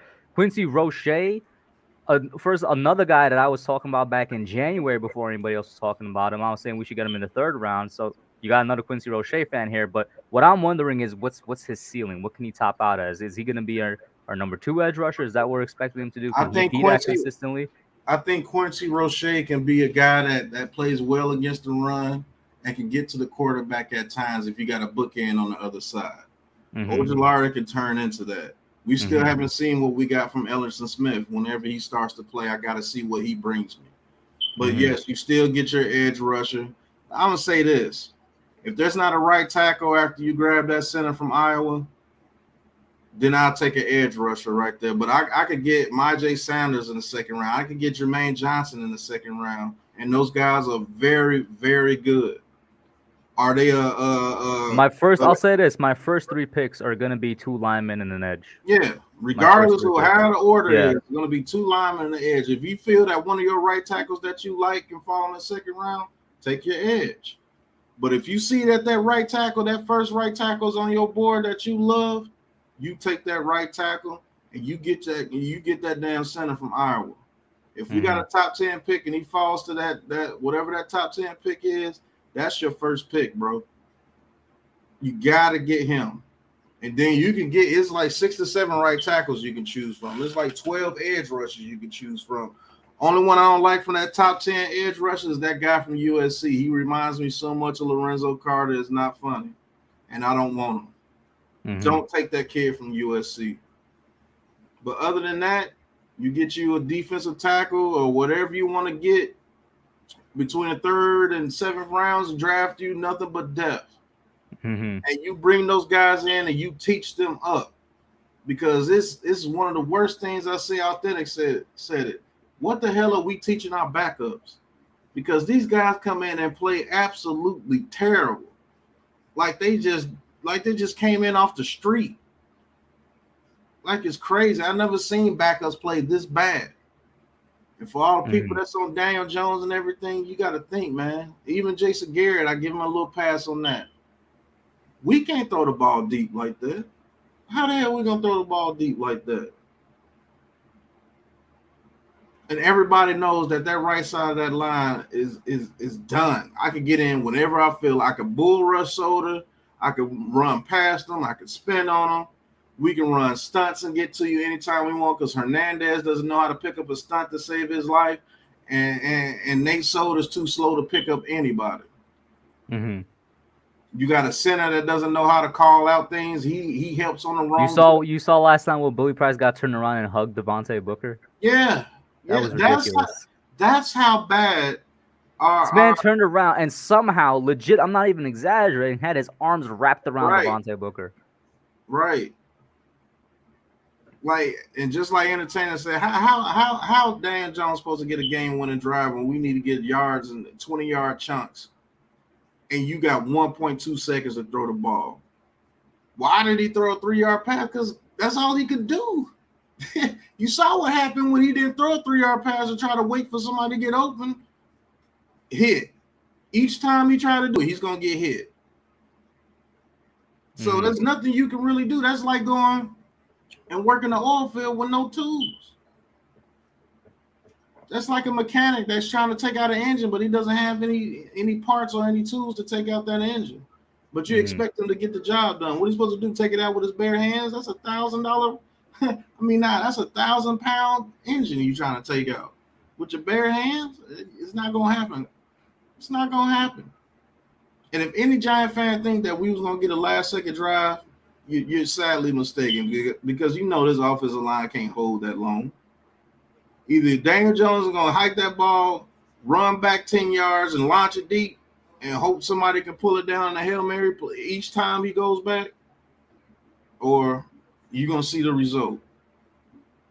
And it's sad because everybody's complaining about certain things. Like I said in my video, every fan is right. If you want to say John Mayer, there's so many things wrong with this team. Everybody is right. You want to say the owner is messing things up a little bit? Yeah, he is. You want to say Dave Gettleman's not holding up his end of the bargain by not drafting or bringing in players that coincide the line and the edge? Yeah. You want to say Joe Judge is not coaching correctly, can't get timeouts and things correct, and holding up his end of his bargain? Yeah, you're right. You want to say Jason Garrett is not calling offensive plays right consistently? You're right. Patrick Graham up until last week has been a trash. Was trash. Yeah. You're right. It's the whole organization. Everybody's right. I don't mean to cut you off, but like we're the worst type of bad team where it's like all of these things are going bad. Like it's the worst type of bad team to have. And that shirt's coming out. You're right. Everybody's right on what you're saying. Shout out to Tudo for the $5 super chat. He says, salute Pisani. Drop by your office to pay our proper respects and turn on the lights for the show. Forget about it. I appreciate it, Tudo, all the way from Italy. Diggy, I don't agree with you on that. I believe that kid from, I think it's... Oh, no, I'm pretty sure Diggy is being sarcastic. Oh, I was getting ready to say it because that kid from Purdue is something serious. I'm like 90% sure he is being sarcastic. And Aiden Hutchinson ain't no slouch either. But, I mean, everybody just got to know that whatever you're saying about this team, you're right. And I'm not totally against bringing in a whole new regime because if you get rid of Gettleman, you got to get rid of Judge. You get They're rid tied. of Whatever happens, they have to be tied together. yeah, because that's it doesn't make sense to keep bringing in one part and then leaving the other. You Oh, got to D bring. was being serious apparently. Well, he needs to stop because that kid from Purdue is right there with him, and he doesn't have an injury history like Thibodeau. That kid from Purdue is something serious. But he said, I feel Detroit may have been better during this time. They did have a winning season. But yeah, if you fire Dave Gettleman, you got to get rid of Judge too. And if you fire a Judge, you gotta get rid of Gelman. Yeah, because both of those guys have to be in conjoint with each other. They have to be together. And so if I'm the owner, the only reason why I wouldn't be owner because I don't have billions of dollars. But if I have billions of dollars and I'm bringing in people, I want to bring in people that's on the court. Nobody's a court in this organization. The GM wants to do one thing. The coach wants to do this thing. The defensive coordinator wants to do it this way. The offensive coordinator want to run this offense this way. A good team, a good organization, a GM and a coach are working together. GM says, what do you need for you to work? And the coach tells him, I need this, this, this, this, and this. And the reason why he asked for that, because he asked his offensive coordinator and defensive coordinator, what do you What you need need for your scheme. Yeah. Do we want to be a power running team? And if so, Patrick Brown, if we're a power running team, this defense is going to have to stop the run at the utmost. This defense is going to have to stop the run at the utmost because we have to shut people down if we're going to be a power running team because what we're trying to do on offense is waste clock. We're going to try to take as much clock as possible and score points and give that other team less time as possible to score. So if that's the case, then I have to have my defensive backfield very good because if we're wasting clock like that, we're going to have to be stout against the run and get them in long passing situation and make them one-dimensional. And my offense helps that because that other team is going to be trying to score so fast because they know once we get the ball again, look, we get ready to waste some more of this clock. So my DBs are going to have to be very good and my linebackers are going to have to be good pass coverage. Or do you want Daniel Jones to be like an Aaron Rodgers and be able to air it out? If so, your defense is going to have to be more stout up front, which means your edge rushers are going to have to be vicious. We don't have no camaraderie on anything. We just out there. They just out there calling plans and Joe. They just out there running around. Yeah, we're just out there running around most of the time. And the sad part about it is, a lot of the times we should win some games. We just have no discipline. We don't have no discipline. We don't have any health. And so that hurts us a lot. So it's everything with this team. Injuries, all. So if you don't keep this regime next year, you need to fire everybody. Bring in a GM and let them hire a coach who wants to bring his staff. And everybody get into one accord of what we want to do with this team. Do we want to keep Daniel Jones? I need my GM and my coach to be like conjoined together. Do we want Daniel Jones? If they both say no, find a trade partner. If they both believe Daniel Jones could lead us, then that's cool. They're both in one accord. They both believe in the quarterback. We got a GM that believes in the quarterback, but I don't believe our coach does. You got an offensive coordinator that the owner wants. Who says Marion Judge wanted Jason Garrett? You see what I'm saying? So it's crazy. It's nothing but I'm honest with you. I think the right route to go is to purge everything and just burn it down. Keep the players that you have to keep and bring in a whole new regime, a whole new attitude, a whole new way of going about things. And if I'm the owner, John Mayer, I'll shut the hell up, write the check, and tell you to do your damn job. Pat, first of all, let me get Tudo's super chat here. $5. Thank you once again, Tudo. He says some of the new people on our team don't know who you guys are, and they think the live show is a lookalike father and son show. Me and Pat look alike. Maybe if I had my beard again, I could probably see it a bit more. But that's kind of what's up. We got this. We Just got saying it because of the glasses, I guess. Giants hat. Maybe the nose. I don't know. I don't know. Oh yeah, I didn't even highlight it. There it is. But yeah, thank you, Tudo and Pat. Let me get your last thought, man. As always, you're bringing really good points here, especially with the last thing where it's like, where's the team in terms of chemistry? Forget on the field, off the field, what we're doing in terms of building and stuff like that. Guys, make sure you check out Pat's channel. Let me get your last thoughts though before I let you go, man. Last thoughts. Like I said, all the fans need to quit complaining with each other because everything you're saying, you're right. In some sort of way, you're right on whatever the issue is. You're right, and that's a way to where the whole organization needs a good purge, Mm-hmm. and it's gonna have to be like that. Unless this regime can get it together, you give this regime one more year to get it together, and let's see if Patrick Graham can call a defense that can help us win for a whole year. Let's see if we get Daniel Jones on offensive line. Him and Jason Garrett can get it together on offense. Where they could be healthy. Yeah. Let's see if Joe Judge learns from his mistakes in his time clock management and really do what the hell he said as far as getting discipline in here. Mm-hmm. Let's see if we can get some players in here that's on one accord and everybody wants to play at all times. Not the offense is ready to play today, but the defense ain't, or the defense is ready to play these past couple weeks, but the offense ain't. Oh, the defense and offense showed up today, but the special teams blew the game. You see what I'm saying? Mm-hmm. We are organizations just like that. But the only way that's going to happen is if everybody get on one accord. Whether it's the GM and coaches get on one accord and they say whatever this owner says, forget them. This is our last year anyway. Let's do what we want. Let's do what we need to do to get this team together because this is our last year anyway. He's going to fire us if it don't work anyway. Mm-hmm. So let's work together this last year and see what we can do. Mm-hmm. Or the owner just says, hey, look, do your job. Hey, y'all get to a court. Y'all better come to some type of agreement on what y'all want to do. Whether it's y'all want to go straight hot mollies and get defensive linemen and offensive linemen. No more of this drafting, putting draft capital in free agencies and special teams guys. Special teams guys, you got those throughout your roster when you get your guys. The guys that just don't make the cut, that don't make starters, you put them on special teams. That's what you do. Mm-hmm. Don't sit here and act like special teams is this just miraculous positions that you got to get, that you got to waste draft capital for and stuff. What the hell? Nobody does that. Freaking Bill Belichick didn't even do that. Mm-hmm.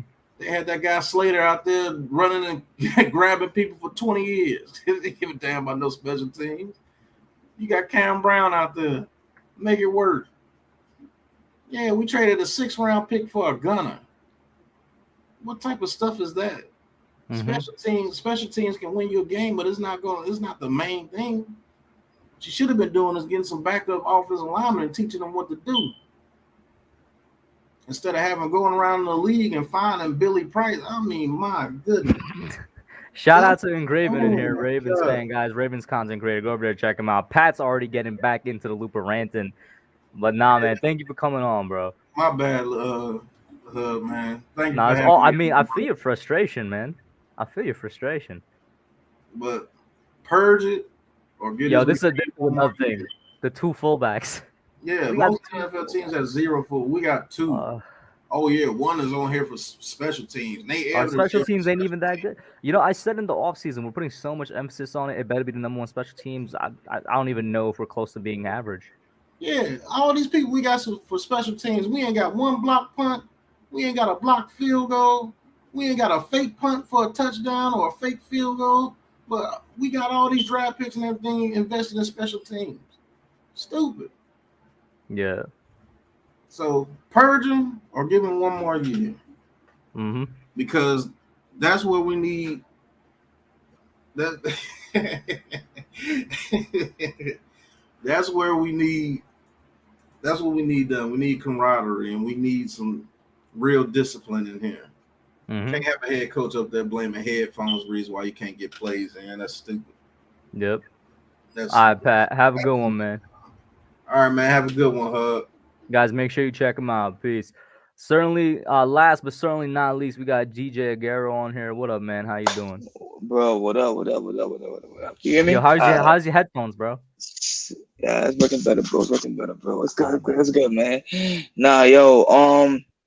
Alright, here's my thoughts, man. Yo, listen. Same old. The Giants, man. It's undisciplined. Like I said in the show. I agree with the turf stuff. Know what I mean, gotta fix that up. Um, for me, it's all about yo. Listen, I think the season's a wash. I don't think Mm-hmm. we're doing anything else. Like to me, I see at least 5, 6 wins right now, at least maybe 7, but 5, 6 right now, man. We need offensive linemen in the draft. Holy hell, like Mm-hmm. we need to block for the quarterback, bro. I'm bringing Matt Jones 1 more year. That's my model. I won't be mad if we go with another quarterback, but I think right now offensive line is so much important right now for this team. And blocking and running consistently. It's a joke. It's ridiculous, man. Mm-hmm. Um, I would say defensively, we need edge rushers. That's obviously key. We need edge rushers. We Mm-hmm. obviously need one more edge. Hopefully, the Kayvon from Oregon guy. Hopefully, we get him. But I don't know what our draft pick is gonna be, stuff like that in order to get him. But I'm cool with the center and the tackle because it's a boring pick, but it's a pick that we need. We need to block when we need to protect. Like we need that. So, that's the key.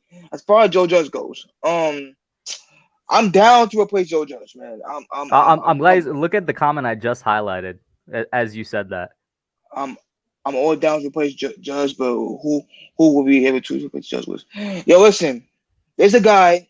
There is a guy named Brian Dable. He's the offensive coordinator for the Buffalo Bills. That's the guy that I want right now. And I'm gonna just tell y'all why I want Brian Dable as the next head coach for the Giants. I think his offensive play calling is amazing. Like it's phenomenal. I mean, obviously he has Josh Allen, he has Stephon Diggs, Cole Beasley, Dawson Knox, and all them guys over there. But well, he coaches that office, man. It's beautiful. It's wonderful. It's wonderful right now, man. Feel me? Mm-hmm. I would say him. I would say him and Patrick Graham. Now I will keep Patrick Graham as defensive coordinator, but I will hire Dable as the head coach because I don't want Judge here no more. I cannot watch another year of Joe Judge doing dumb stupid shit like that. So gotta fire him. Gettleman is obvious.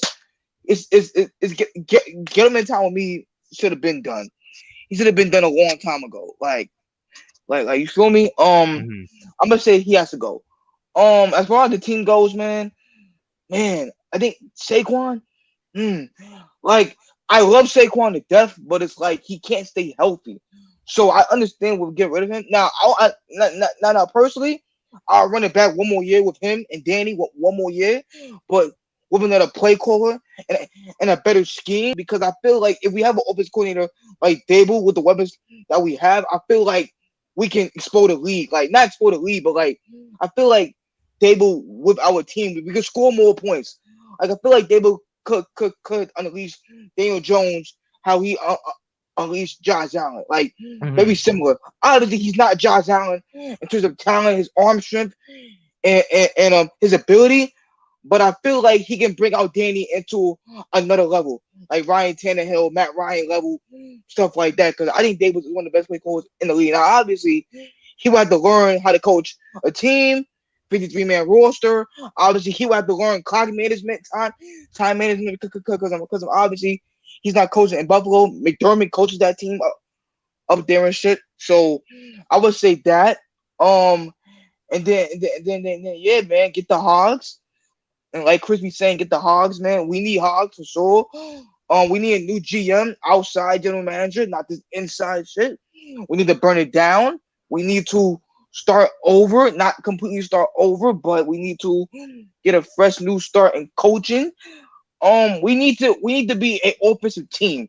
That's what the Giants need to be. The Giants need to run a 21st century offense, not this old crap, this whatever crap that is. Like I don't know what that is, but we need to run a 21st offense.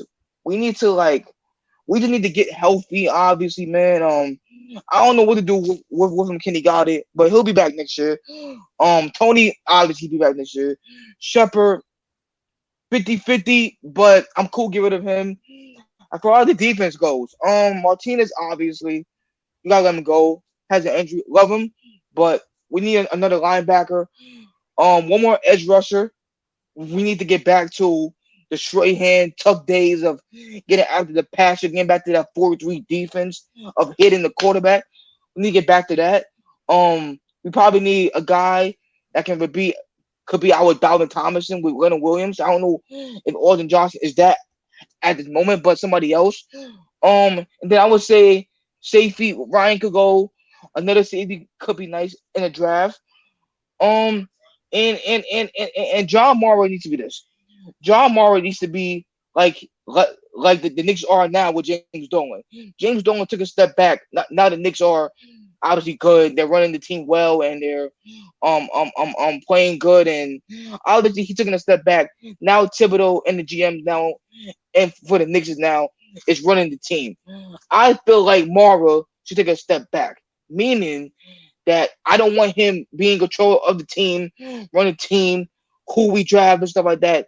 No, he needs to sit back. He needs to chill. He needs to relax. He's making a lot of money. He does not need to get into football stuff. That's not your job, bro. Your job is to sit down and relax. Let the GM and the coaches handle the product on the field. They got this. They get paid millions of dollars to do this. Okay, John Morrow needs to think with his brain. Said, listen, I need to know what is the modern day of the NFL, and the modern day of the NFL is offense, it's scoring, it's putting up points. Obviously, you need a defense to stop and hold stuff like that, but it's fishing the trenches and running the ball. We need to be like a team like the Titans with Derrick Henry, a team like the Vikings with Dalvin Cook, a team like Dallas with Ezekiel Elliott. We need to be or the Well, Browns. Dallas right now is Zeke and Pollard, right? Zeke and Pollard. You know, a team like Cleveland with Chubb and Kareem Hunt. That's what the Giants need to be. The Giants need to have Saquon and somebody else with him as a two-headed monster in the backfield. They can like feed him and the other guy a bag of him. We don't have that right now. And I feel like this team is undisciplined. Obviously, Joe Judge is a fraud. He's a salesman. That's what he is to me. I'm over him. I was on him at the beginning when he came in here, but I'm done with him. And you know, we need to find either the Giants next year need to find the next Sean McVay. It's hard to find the next Sean McVay in the league, but that the Giants goal next year in the off season is to find that Sean McVay, get this guy on as a coach, make him coach the offense, get this offense better than what it was. Because I know Brian Leftwich, Dable, whoever, like shit, even Airbnb probably will do better than Jason Garrett calling plays. Like that's where the Giants need to get back to, and the Giants need to hire an outsider that's gonna get the trenches right. O-line and D and defensive line. That's it. That's all we need is that. If you get that done, the team will be so much better if Jones gets an O-line and gets a freaking modern day NFL offensive coordinator that can call plays. He'll be fine. He'll be having like 20, 25, 27, 30 touchdowns right now in like a better scheme. But the scheme is trash. The team around him is trash. Like there's just nothing around him and shit, bro. Like for me, now I thought he was trash obviously last year, but you know what I'm saying? But now I'm looking at it like maybe it's not just him. Maybe it is the O-line. Maybe it is the weapons. Maybe it is the coordinator around him failing him. They gave him the opportunity. I'm scared that we get rid of him. He'll go to a team like the Pittsburgh Steelers that might need a quarterback because Big Ben might retire after this year. He goes to Pittsburgh with Chase Claypool and Washington, and I forgot the other name, Deontay Johnson. He goes there and he balls with Pittsburgh, or he goes to a team like I don't know who needs a freaking quarterback in in this league, but still, like he goes to a team that has a good system, a good team around him. I feel like next year with on a new team with a better system, he's gonna break out. He's basically gonna break out on a better team. So that's my fear of it. For me, I won't be angry. I'll be a little bit angry if we go with quarterback because quarterback is obviously not important right now. I do feel like Jones he needs to come back. I do feel like Barkley should get one more year, or because of potential and how another offensive mind as another coordinator could use him in different ways. But the Giants, listen, Hub, end of the day, man, the Giants need to find their Sean McVay. At the end of the day, and John Morrow needs to chill, relax, and just don't worry about it. Just do your job, find the right guy, get the right guy in here, so we can be happy, not be miserable every Sunday, Monday, whatever we freaking playing shit. That's what we need. And fix the trenches. That's obvious, but yeah, man. Find the next Sean McVay. That is what the Giants need next year in 2022. If they find that next Sean McVay, all this pain we having right now, Giant fans, it would change. Period. End of discussion. Anyways, go ahead, Hub. I mean, you said a lot of things there. A good amount of them I agree with. Of course, the one thing I'm gonna talk about more than anything is finding the next Sean McVay because it's just that's that's gonna be hard, right? That's easier said than done. We all hope that we can. Obviously, like you said, you're done with Judge, you're done with Gelman. You just want a new regime in here. What about with the players though? Is there anybody you want to get rid of? Anybody you want to keep players wise? Keep players. All right, Daniel Jones got to keep. Saquon Barkley, keep 1 more year. Um, Kenny, got to keep him because the money is tied up. Tony, obviously. Shepard got to go. Ingram, kick rocks. Slayton, kick rocks. Um, so yeah. Offensive line, Thomas. Everybody else, goodbye. Get out of here. Um, Defense. Okay. Carter Jimenez got to go. Oh, shit. Roche Ojolari could stay. Leonard Williams obviously going to stay. I don't really care about nobody else on the line, obviously. Linebacker wise, get a Blake got to go obviously because of the injury. Get a younger linebacker that can bullhog, that can play. Obviously, the Giants need a coverage linebacker. That's what they need. Mhm. A guy that can guard tight ends. Yeah, it's a fact. And then corners and safeties. Brad Berry, you could probably you probably got to get rid of him, probably. But I don't know if Bradbury and Jackson plays good to the end of the year, man. You probably want to keep them, man. Ryan got to go. McKinney's too young. You keep him. Darnay, you keep him if he balls out. If he keeps on playing well. The corners you're basically straight with. Basically, if they keep balling out. Um, One more edge rusher, obviously, that's in the draft. Um, Lindenberg and Evan Neal in the draft as the two linemen. That's what we need. A backup for Saquon. That's what we need. I'm all for bringing him back. I'm cutting Ingram. I'm keeping Galladay. And then I'm probably gonna and then coaches, obviously, coaches, GM, all that gotta get wiped off. Besides Patrick Graham, but if they get rid of Patrick Graham, I understood it because the new GM and the new coach probably is not going. Probably they're gonna want their own defensive coordinator. So I will understand that from that part. But besides that, yeah, man. But keep the core on all of us besides Shepard and Ingram and Slayton.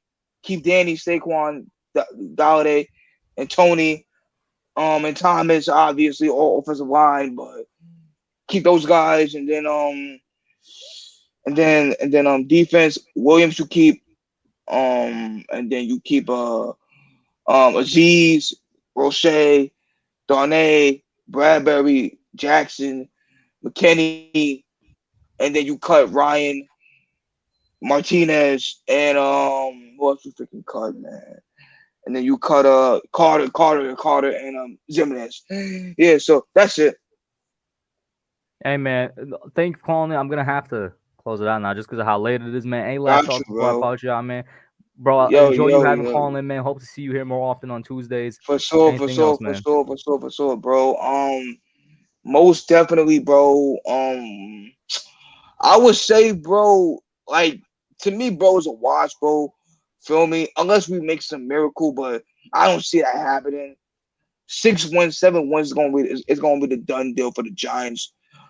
I'm just waiting. I'm just waiting to see when they gonna fire Dave Gettleman, man. That's gonna make my day.